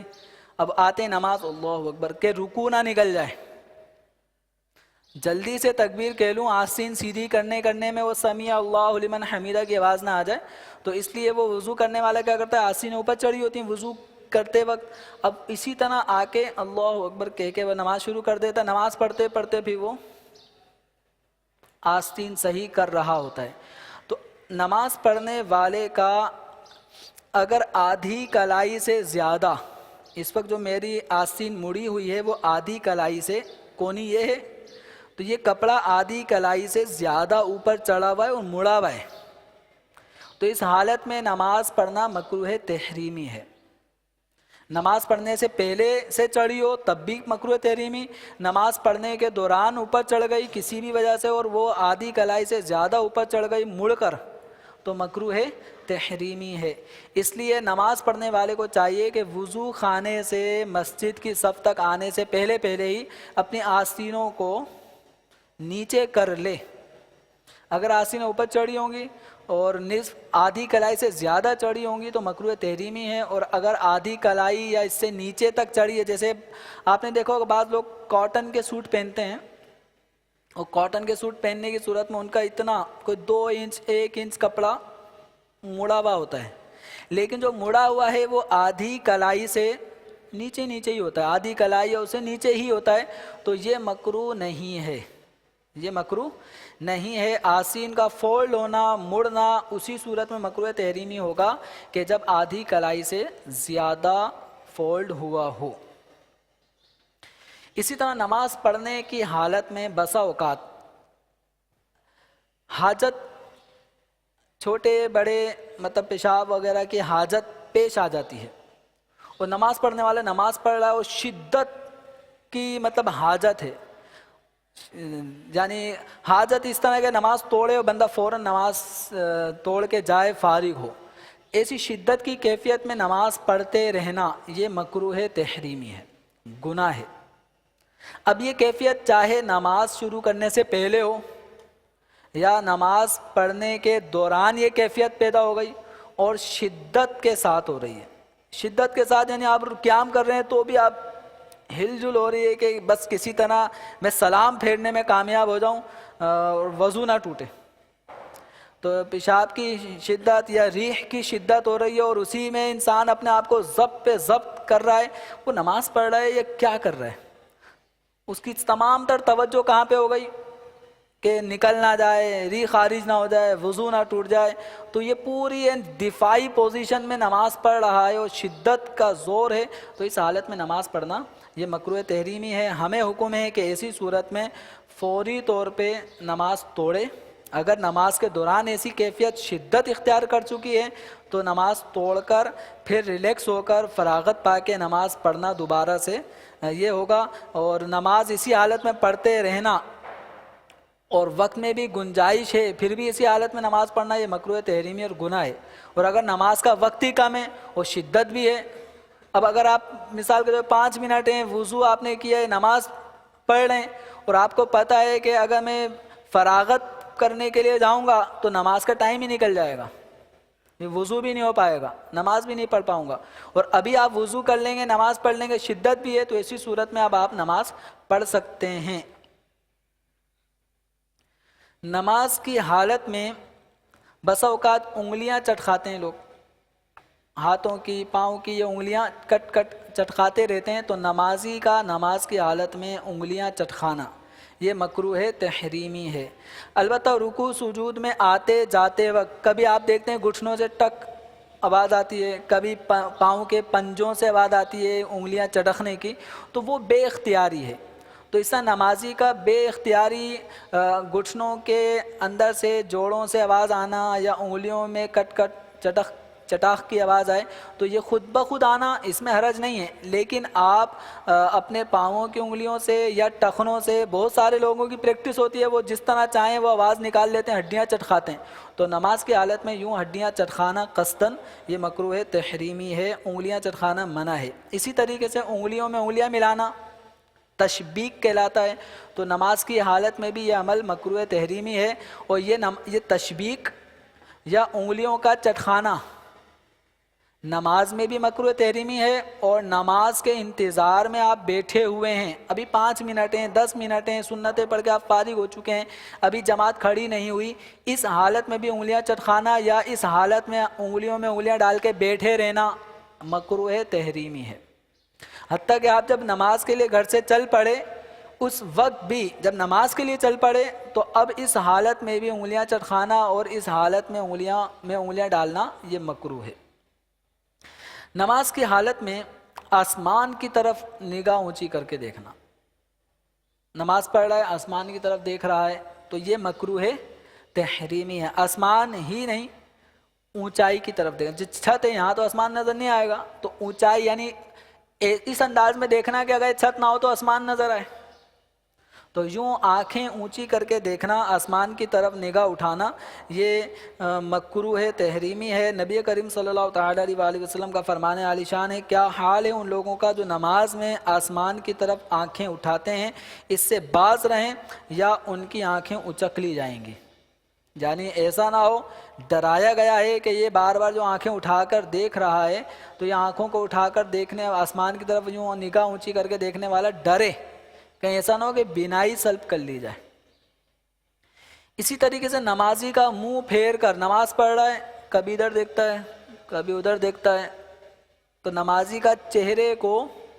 دائیں بائیں پھرا کر دیکھنا یہ مکروہ تحریمی ہے، چاہے منہ تھوڑا سا پھیرے یا زیادہ۔ سمت قبلہ سے چہرے کو دائیں بائیں پھرانا یہ مکروہ تحریمی ہے۔ البتہ چہرہ اپنی جگہ ہی ہے، لیکن کبھی ادھر دیکھتا ہے کبھی ادھر دیکھتا ہے، آنکھوں سے ادھر ادھر دیکھ رہا ہے، چہرہ ادھر ہی ہے قبلے کی طرف، تو یہ مکروہ تنزیہی ہے۔ اور اگر کوئی خاص غرض ہے جس کی وجہ سے آنکھیں ادھر ادھر دیکھنا پڑ رہی ہیں، جیسے بچہ ہے، کہیں وہ دودھ گرم رکھا ہوا ہے اور آپ نماز پڑھ رہے ہیں، اب آپ تھوڑا نماز پڑھتے پڑھتے ادھر بھی دیکھ رہے ہیں کہ یہ بچہ کہیں گرم دودھ کی طرف تو نہیں جا رہا، گرا تو نہیں دے گا، تو ہلکی سی ادھر توجہ دی، بچہ کھیل رہا ہے، وہ اس طرف نہیں جا رہا، اطمینان ہو کے نماز پڑھتے رہیں، اس میں حرج نہیں ہے۔ کوئی غرض صحیح ہو تو پھر آنکھیں پھرانے میں حرج نہیں ہے، بلا وجہ ادھر ادھر آنکھیں پھرانا مکروہ تنزیہی ہے۔ اسی طریقے سے نمازی کی طرف کسی شخص کے منہ کے سامنے نماز پڑھنا، ایک آدمی جس طرح میں بیٹھا ہوں، میں سمجھو کہ بیٹھا ہوں، اب آپ کو نماز پڑھنی ہے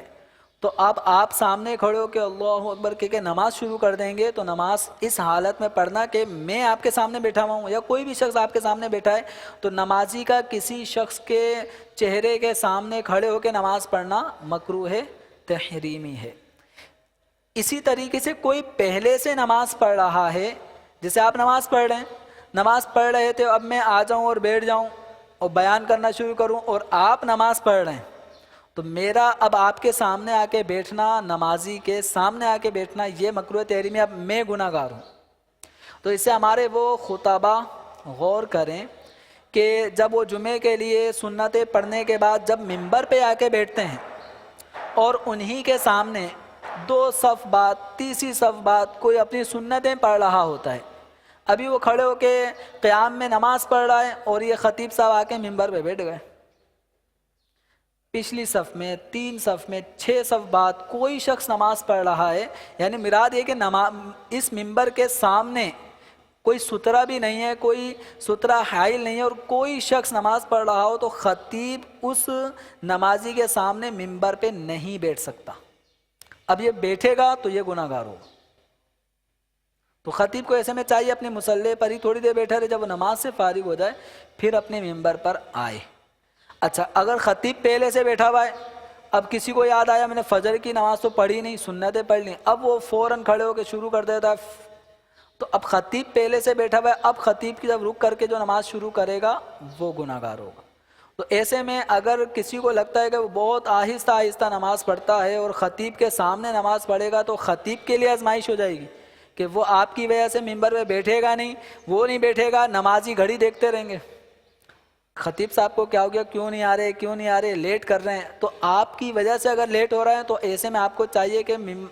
ممبر کی سیٹ سے آگے پیچھے ہو کے کہیں سنتیں پڑھیں تاکہ خطیب کو بھی آزمائش میں نہ ڈالیں اور اس کی وجہ سے عوام الناس کو بھی آزمائش نہ ہو. اسی طریقے سے نماز کے مکروہات میں سے ہے چہرے، ناک کو اور منہ کو چھپانا. جیسے آپ یہ پلے کو یوں جیسے عورتیں نقاب کرتی ہیں تو اس طرح نقاب کرنا، یا بسوں کا آپ نے دیکھا ہوگا جو چھوٹے رومال ہوتے ہیں 1.5-2 فٹ والے، تو اس طرح بسا اوقات بہت سے لوگ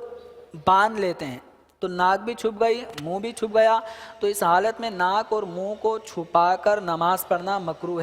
تحریمی ہے. البتہ خواتین کے لیے اس کی گنجائش ہے کہ اگر وہ ایسی جگہ پہ نماز پڑھ رہی ہیں کہ جہاں مطلب چھپ کر وہ نماز نہیں پڑھ پا رہی، اوپن جگہ ہے اور لوگ ان کو دیکھیں گے، نماز بھی پڑھنی ضروری ہے، نہیں پڑھیں گی تو قضا ہو جائے گی، منزل مقصود پر پہنچنے سے پہلے ہی وقت ختم ہو جائے گا. تو اب ایسی صورت میں نماز اسلامی بہنوں پر بھی لازم ہے. وہ جگہ ایسی ہے جہاں سے لوگوں کی چلت پھرت ہو رہی ہے، نماز پڑھنی ہے، تو اب ایسی صورت میں اسلامی بہن پردے کی حالت میں نقاب ڈال کر، اب چاہے مدنی ماحول والا برقع ہو یا جو عام برقعے چل رہے ہیں جس کے اندر آنکھوں، حجاب جس کو کہا جاتا ہے، آنکھیں کھلی ہوتی ہیں، بقیہ حصہ سب چھپا ہوا ہوتا ہے، تو نمازی ایسی اسلامی بہن ایسے حالات میں کہ جہاں ان کو چہرہ کھولنے کی صورت میں لوگ دیکھیں گے کہ نماز پڑھنے سے پہلے تو وہ باپردہ تھی، نماز پڑھے گی تو چہرہ کھولے گی تو لوگوں کی طرف سے بدنگاہیاں ہوں گی. تو اب ایسے موقع پر اب اسلامی بہن چہرے کو چھپا کر نقاب حجاب لگا کے نماز پڑھ سکتی ہے. لیکن اسلامی بھائی کو اجازت نہیں ہوگی کہ وہ سردی کے اندر جو شالیں ہو، جیسے بعض ٹھنڈے علاقے ہیں تو وہ یہ کرتے ہیں بالکل آنکھیں نظر آ رہی ہوتی ہیں، ناک بھی ان کی چادروں میں چھپی ہوئی ہوتی ہیں، یہ پورا یوں چھپا کے نماز پڑھتے ہیں. تو اس طرح ڈھاٹا باندھ کے اس طرح ناک اور منہ چھپا کر نماز پڑھنا مکروہ تحریمی ہے. قصداً جمائی لینا مکروہ تحریمی ہے. الٹا قرآن پاک یعنی بے ترتیب قرآن پاک پڑھنا یہ مکروہ تحریمی ہے قصداً، کہ پہلی رکعت میں آپ نے اذا جاء نصر اللہ پڑھ لی تو اب دوسری میں آپ تبت یدا پڑھیں. اب پہلے میں اذا جاء پڑھی، دوسری رکعت میں قصداً جان بوجھ کے الم تارا شروع کریں گے تو یہ مکروہ تحریمی کا ارتکاب ہوگا، گناہ گار ہوں گے. کسی واجب کو ترک کر دینا، مثلا رکوع کرنے کے بعد قوما، رکوع کرنے کے بعد جو ہم کھڑے ہوتے ہیں سمیع اللہ لمن حمیدہ کہنے کے بعد جو ہم کھڑے ہوتے ہیں، اس کھڑے ہونے کا نام ہے قوما. کیا نام ہے؟ موٹے والے قاف 2 نقطے والے قاف سے قوما. قوما کا مطلب تھوڑی دیر کے لیے کھڑا ہونا، تو یہ قوما واجب ہے. اسی طرح ایک سجدہ کرنے کے بعد جب اللہ اکبر کہہ کے ہم بیٹھتے ہیں دوسرا سجدہ کرنے سے پہلے، تو یہ جو بیٹھنے کا عمل اس کو کہتے ہیں جلسہ. تو قوما اور جلسہ یہ کیا ہے؟ واجب. تو اب کسی واجب کو ترک کر دینا، ایک تعداد ہمارے نمازیوں کی ایسی ہے کہ جو رکوع سے اٹھتی بھی، کمر سیدھی بھی نہیں کرتے اور ڈائریکٹ سجدے میں چلے آتے ہیں، تو ان کا کیا چھٹتا ہے؟ قوما واجب. اسی طرح ایک سجدہ کرنے کے بعد آپ کو بیٹھنا ہے اطمینان کے ساتھ کہ آپ کا بیٹھنے کا یہ انداز نارمل ہو، یعنی جسم میں وہ نہ ہو، حرکت نہ رہے، آپ بیٹھے سکون کے ساتھ پھر دوسرا سجدہ کریں. اب ایک سجدے سے ابھی سر اٹھایا نہیں ہوتا، دوسرے میں سر فوراً جھکا دیتے ہیں تو ان کا جلسہ چھٹ جاتا ہے. تو یہ جو واجب چھٹ رہا ہے جان بوجھ کے چھٹ رہا ہے، تو اس طرح کوئی واجب قصداً چھوڑنا یہ مکروہ تحریمی ہے. تو کسی واجب کو چھوڑنا نہیں ہے. تو جو اس طرح نماز پڑھ رہے ہوتے ہیں ان کے واجبات چھٹ رہے ہوتے ہیں، واجب چھٹنے سے نماز مکروہ تحریمی اور واجب الاعادہ ہوگی. اسی طرح بہت سارے لوگ ہیں قرآن پاک پڑھتے پڑھتے من الجنتی والناس کہتے کہتے رکوع میں چلے گئے. ولم یکن لہ کفوا احد، یہ احد کا لفظ رکوع میں ختم ہو رہا ہے. من الجنتی والناس، والناس کا لفظ رکوع میں ختم ہو رہا ہے. تو قرآن پاک پڑھتے پڑھتے رکوع میں بھی قرآن پاک یعنی قرات اس وقت ختم ہو کے رکوع میں چلا گیا، تو یہ عمل بھی مکروہ تحریمی ہے. پھر دوسرا یہ امام صاحب کے پیچھے اگر نماز پڑھ رہے ہوں تو مقتدی کے لیے یہ عمل بھی مکروہ تحریمی ہے کہ امام سے پہلے وہ رکوع میں چلے جائیں، امام سے پہلے سجدے میں چلے جائیں، امام سے پہلے وہ کھڑا ہو جاتا ہے، امام صاحب ابھی کھڑے ہو رہے ہیں، یہ پہلی دوسری رکعت کے لیے کھڑا ہو جاتا ہے، امام ابھی رکوع سے سر اٹھا ہی رہا ہے، یہ پہلے سر اٹھا چکا ہوتا ہے، تو امام سے پہلے رکوع سجود میں جانا اٹھنا یہ سب مکروہ تحریمی عمل ہے۔ اور اسی طریقے سے بہت سارے اعمال ایسے ہیں کہ جس میں کراہت تحریمی کا سلسلہ ہوتا ہے۔ تو اس وقت ٹائم بالکل کلوز ہو چکا ہے، مکروہات تحریمی میں بھی چند ایک مکروہات تحریمی باقی ہیں، مکروہات تنزیہیہ ابھی تو ٹوٹل باقی ہیں۔ تو اب یہ ہے کہ یہ سب چیزیں اس وقت آپ کو سنائی جا رہی ہیں، آپ چاہتے ہیں کہ ان چیزوں کو آپ مطالعے میں لے کر آئیں، تو نماز کے احکام یہ کتاب آپ مکتبۃ المدینہ سے حاصل کریں، دعوت اسلامی کی ویب سائٹ سے بھی آپ اس کتاب کو ڈاؤن لوڈ کر سکتے ہیں۔ نماز کے احکام یہ 12 رسائل کا مجموعہ ہے، اور اس میں ایک رسالہ ہے نماز کا طریقہ۔ تو نماز کے طریقے میں نماز کے فرائض، شرائط، واجبات، سنتیں، مستحبات، مفسدات نماز، مکروہات نماز کا تفصیلی بیان اس کے اندر موجود ہے۔ کون سا نام ہے رسالے کا؟ نماز کا طریقہ۔ تو یہ نماز کا طریقہ مرد حضرات اس کا مطالعہ کریں، اور اسلامی بہنیں امیر اہل سنت کی کتابیں اسلامی بہنوں کی نماز، تو یہ اس کا مطالعہ کریں، اس کے اندر یہ پوری تفصیل اسلامی بہنوں کے جو مسائل ہوتے ہیں اس کے مطابق وہاں پہ درج ہے۔ اللہ تبارک و تعالی ہم سب کو عمل کی توفیق عطا فرمائے، آمین بجاہ النبی الامین صلی اللہ علیہ وسلم۔ الحمدللہ رب العالمین والصلاة والسلام علی سید المرسلین، اما بعد فاعوذ باللہ من الشیطان الرجیم، بسم اللہ الرحمن الرحیم، الصلاة والسلام علیک یا رسول اللہ وعلى آلك وأصحابك يا حبيب الله، الصلاة والسلام عليك يا نبي الله وعلى آلك وأصحابك يا نور الله، نويت سنة الاعتكاف۔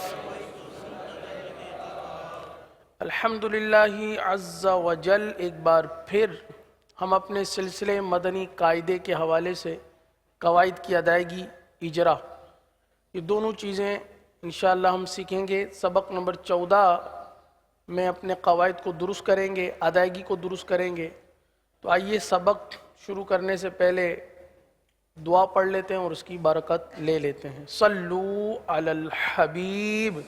صلی اللہ تعالی علی محمد صلی اللہ علیہ وسلم، اللہم افتح علینا حکمتک وانشر علینا رحمتک یا ذا الجلال والاکرام، صلو علی الحبیب صلی اللہ تعالی علی محمد صلی اللہ تعالی علیہ وسلم۔ پیارے پیارے میٹھے میٹھے اسلامی بھائیوں، میرے مدنی چینل کے ناظرین، تختی نمبر 14 نکال لیجئے۔ نون ساکن اور تنوین کے بقیہ 2 قاعدے یعنی ادغام اور اقلاب ہم نے یہاں پر سیکھے، پڑھے، سنے تھے، اور اس کا اجرا بھی کرنے کی کوشش کر رہے ہیں۔ اجرا یعنی پہچان، ادائیگی۔ ادغام اور اقلاب یہ 2 قاعدے ہم نے تختی نمبر 14 میں سیکھے تھے۔ ایک مرتبہ پھر اس کو ریفریش کر لیتے ہیں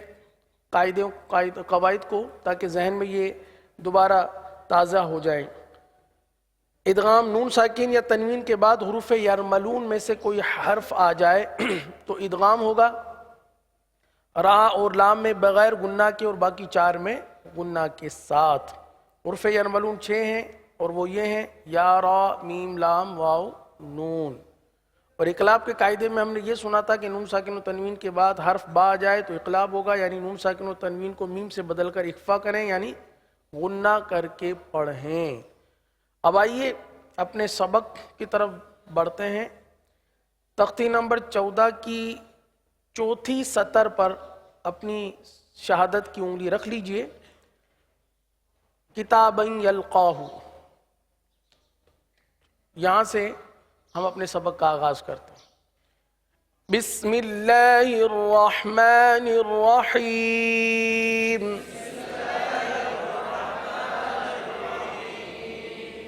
کاف زیر کی، تا کھڑا زبر تا، کتاب، با یا دو زبر بن، کتابن، یا لام زبر یل، قاف کھڑا زبر قا، یلقا، ہا پیش ہو، یلقاہ، کتابا یلقاہ، یلقاہ، قاف کو پر پڑھیں گے. کتابا یلقاہ. اگلا کلمہ را زبر را، جیم پیش جو، رجو، لام یا دو پیش لوئیں، رجلوئیں، رجلوئیں، یا سین زبر یس، عین کھڑا زبر عا، یسعا، رجل یسعا، رجل یسعا. اگلا کلمہ ہا پیش ہو، دال واو دو زبر دن، دن، دن کی آواز آئے گی، صحیح ہے نا؟ کیونکہ تنوین جو ہے دال پر، جو دو زبر کی تنوین ہے، دال کی تنوین کو ہم واو کے ساتھ ملا رہے ہیں. دال واو دو زبر دن، تو یہ دن نہیں ہوگا بلکہ دن بن جائے گا. ہدن، واو زبر و، دال کاف زیر ذک، وذک، را کھڑا زبر را، وذکرا، ہدى وذکرا، ہدى وذکرا. اگلا کلمہ واو پیش وو، جیم واو پیش جو، وجو، کیا ہے یہ؟ وجو. ہا یا دو پیش ہوئیں، وجوہوئیں، وجوہوئیں. یا واو زبر یو، میم زبر ما، یوم، حمزہ زیر ای، یومئی، یومئی. ذال دو زیر ذن، یومئذن، یومئذن. وجوہ یومئذن. جی ہا پر دو پیش کی تنوین ہے، اس ہا کو یا کے ساتھ اس طرح مدغم کر لیجئے کہ غنّے کی آواز آئے. وجوہ یومئذ. جی آگے ہے با زیر بی، را حا زبر رح، برح، برح. میم زبر ما، برحمہ تا میم دو زیر تم برحمت برحمت میم نون زیر من من ہا پیش ہو من ہو من ہو برحمت منہ برحمت منہ. یہ تختی جو ہم پڑھ رہے ہیں تختی نمبر 14، یہاں بہت ساری غلطیاں ہوتی ہیں ادائیگی میں. ویسے تو مدنی قاعدے کی ابتدائی جو تختیاں جو پڑھ چکے ہیں وہ تقریباً آسان ہے. تختی نمبر 13، تختی نمبر 14 اور اس کے بعد کی جو مزید 2-3 تختیاں آ رہی ہیں، ان میں کلمات کی ادائیگی میں بہت ساری غلطیاں ہوتی ہیں. اگر ان تختیوں کو درست طریقے سے ہم نے پڑھ لیا، ہم نے سمجھ لیا، تو میرے پیارے میٹھے اسلامی بھائیوں، مدنی قاعدے کی یہ مین تختیاں جس میں زیادہ غلطیاں عموماً آتی ہیں، پڑھانے والوں میں بھی غلطیاں آتی ہیں، پڑھنے والوں میں بھی غلطیاں آتی ہیں، تو انشاءاللہ عز و جل اگر ان کو درست پڑھ لیا تو ہمارے مدنی قاعدے کی تمام تختیاں ہماری بہتر ہو جائیں گی. کیونکہ بعض اوقات ایسا ہوتا ہے کہ رواں پڑھنا آتا ہے تو ہجے کرنا نہیں آتا، ہجے پڑھنا آتا ہے تو رواں درست نہیں پڑھا جاتا، قواعد معلوم ہے لیکن اجرا صحیح نہیں کیا جاتا، اکفا کا قاعدہ معلوم ہے، اکفا صحیح نہیں ہوتا، صحیح ہے نا. ادغام کا قاعدہ معلوم ہے لیکن ادغام درست نہیں کرتے. جیسے میوں ولیوں پڑھنا ہے تو پڑھتے ہیں میوں ولیین، تو اس طرح کی بہت ساری غلطیاں ہوتی ہیں. تو ادائیگی کو درست کرنا یہ بہت ضروری ہے. برحمت منہ، اگلا کلمہ سین زیر سی، را الف زبر را، سرا، جیم میم دو زبر جم،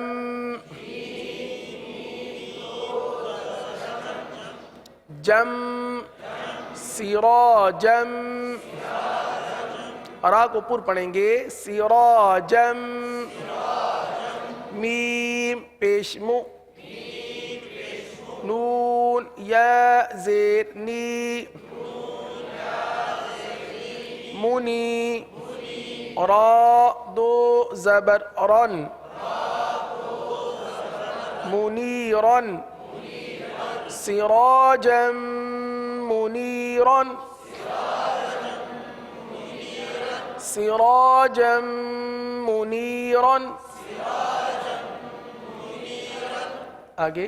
حا طا زیر حط. اب دیکھیں یہاں پر قلقلہ مشدد ہو رہا ہے، جماؤں کریں گے اور قلقلہ بھی کریں گے. حط، طا زبر طا، حط، حط،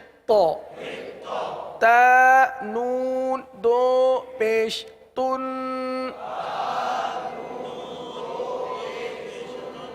تن، حطتن. دیکھیے طا ہے پھر تا ہے، ہمیں طا اور تا دونوں میں فرق کرنا ہے. حطتن، نون غین زبر نو، نو، فا را زیر فر، نو فر. را کو باریک پڑھیں گے، فر کی را کو باریک پڑھیں گے. نو فر، لام زبر لا، نو فر لا، کاف میم پیش کم، نغفر لکم،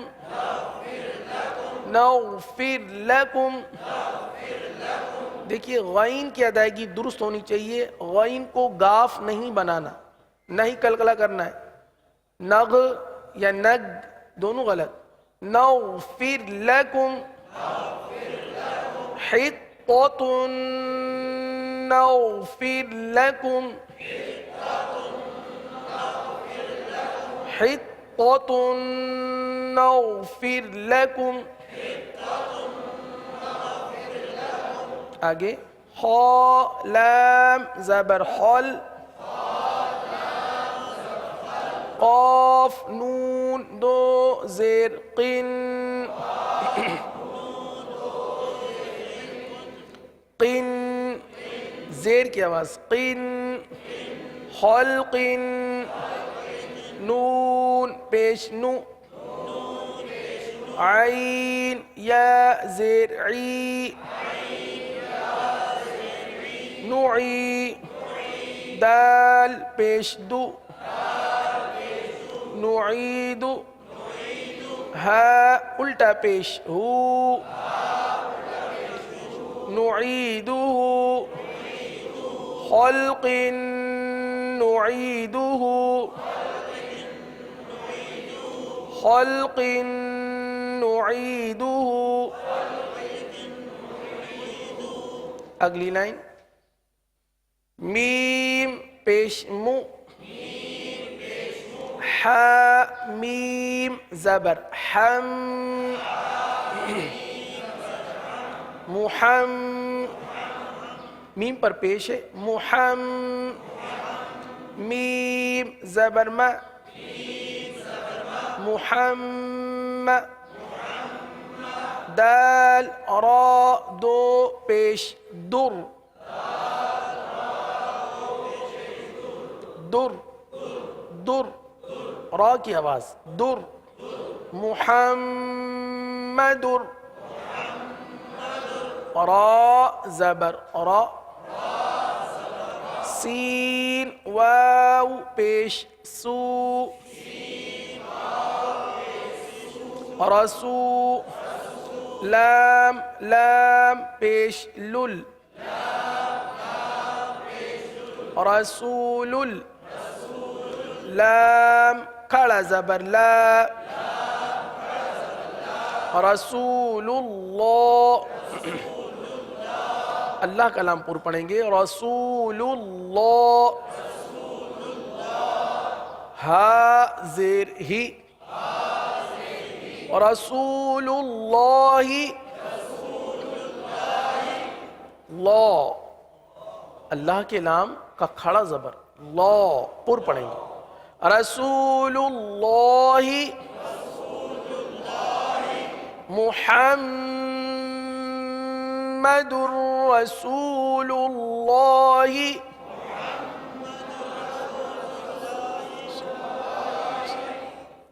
آگے را زبر را حمزہ واو پیش او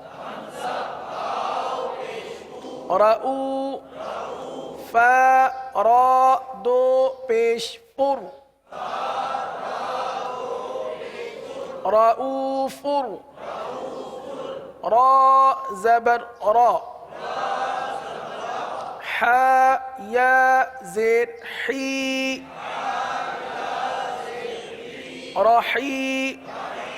میم دو پیش من رحیم رحیم رؤوف رحیم رؤوف رحیم آگے میم پیش مو صاد دال زبر صد صد مصد دال زیر دی مصدی قاف لام دو زبر قل مصدقل لام زیر لی میم الف زبر ما لما لما مصدقا لما آگے واو یا زبر وی، لام لام دو پیش لل، ویلل، لام زیر لی، کاف لام پیش کل، لکل، لام زیر لی، لکل، ویل لکل، ویل لکل۔ الحمدللہ عز و جل تختی نمبر 14 میں ادغام کے جہاں جہاں قواعد موجود تھے جن کلمات میں، وہاں تک ہم نے پڑھ لیا ہے۔ کل انشاءاللہ عز و جل اقلاب جن جن کلمات میں ہو رہا ہے، جیسے من بعدی سے لے کر سم بکم آخر تک، یہ تمام کلمات وہ ہیں کہ جن میں اقلاب کا قاعدہ ہو رہا ہے۔ کل انشاءاللہ عز و جل ان تمام کلمات کی ادائیگی کو سیکھیں گے، سمجھیں گے۔ آئیے اب قرآن کریم کی سورہ مبارکہ کی تلاوت اور ادائیگی سیکھنے کی کوشش کرتے ہیں۔ کل الحمدللہ عز و جل سورۃ الکافرون کی ہم نے مشق کی تھی، اس سورہ مبارکہ کی تلاوت اور ادائیگی کو درست کرنے کی کوشش کی تھی، اور تقریباً 4 آیات کریمہ ہم پڑھ چکے تھے۔ آگے مزید 2 آیات کریمہ ہیں، آئیے اسے بھی پڑھ لیتے ہیں۔ اعوذ باللہ من الشیطان الرجیم،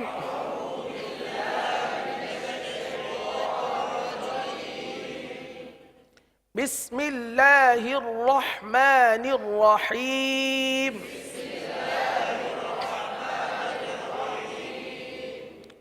آیت نمبر 5 پر انگلی رکھ لیجئے۔ وَلَا أَنْتُمْ عَابِدُونَ، وَلَا أَنْتُمْ عَابِدُونَ۔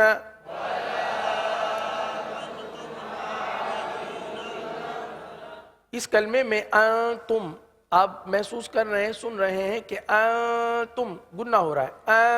انتم کس طرح پڑھیں گے؟ تھوڑا سا رکیں گے۔ انتم گنہ جو ہے یہ ناک سے ادا ہوتا ہے، صحیح ہے؟ ایک گنہ ہوتا ہے مشدد گنہ جو سخت ناک کے سخت حصے سے ادا ہوتا ہے، انا، صحیح ہے؟ ناک کی سخت ہڈی سے اوپر والے حصے سے سخت گنہ ادا ہوتا ہے، جیسے مشدد کا گنہ انا، اور اکفا کا گنہ اس سے تھوڑا سا نیچے، جیسے انتم۔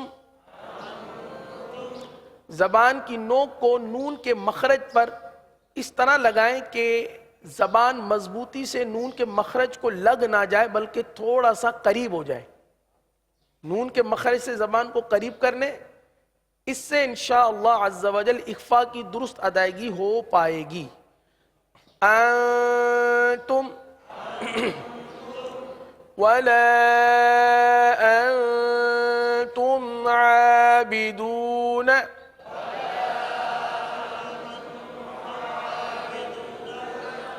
ما اعبد، ما اعبد، ولا انتم عابدون ما اعبد۔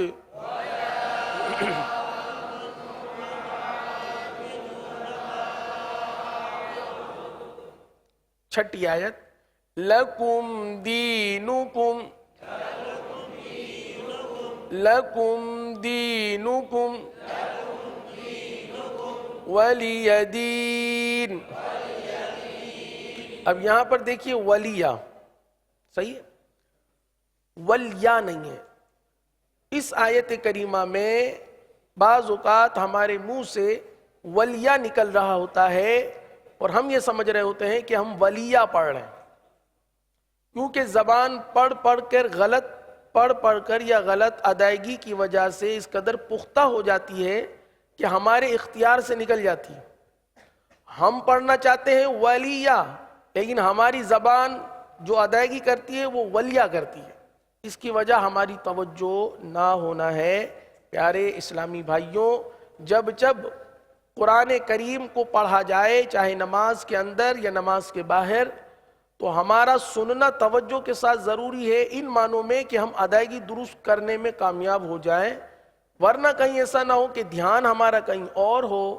ادائیگی ہم قرآن کریم کی کر رہے ہوں اور وہ غلط کر رہے ہوں، اور پھر زبان اس پہ پکی ہو جاتی ہے تو پھر صحیح کرنا بہت مشکل ہو جاتا ہے۔ تو اس کو ذرا غور سے سنیے گا اور توجہ کے ساتھ آپ بھی پڑھیے گا۔ لَكُمْ دِينُكُمْ وَلِيَ دِينِ،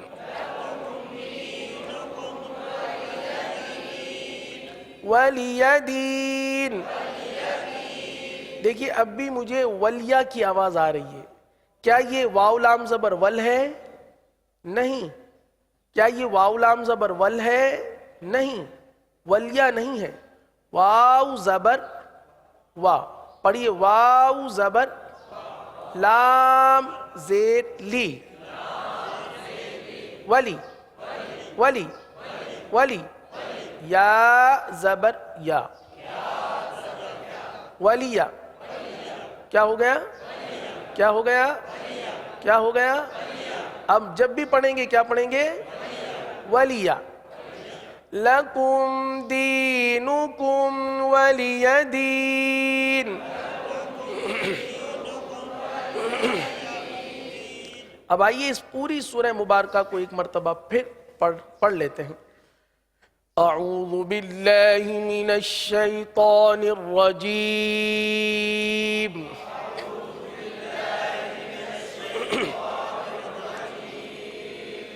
بسم اللہ الرحمن الرحیم،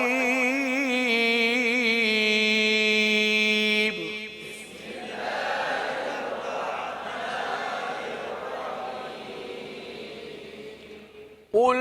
یا ایہا الکافرون،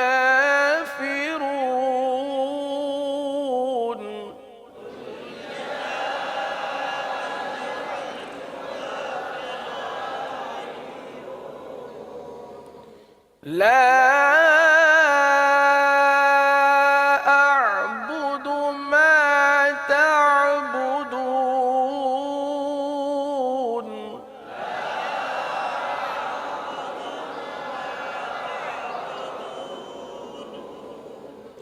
ولا أنتم عابدون ما أعبد،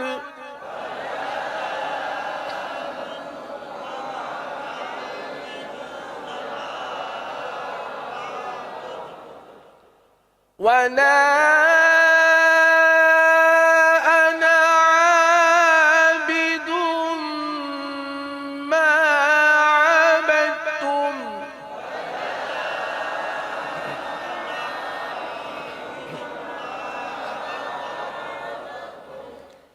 ولا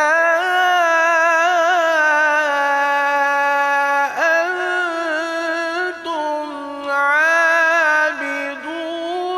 ما أعبد،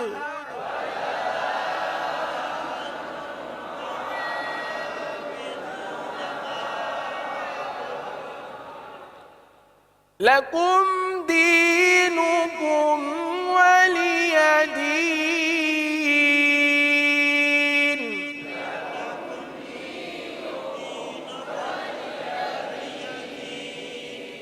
لكم دينكم ولي دين۔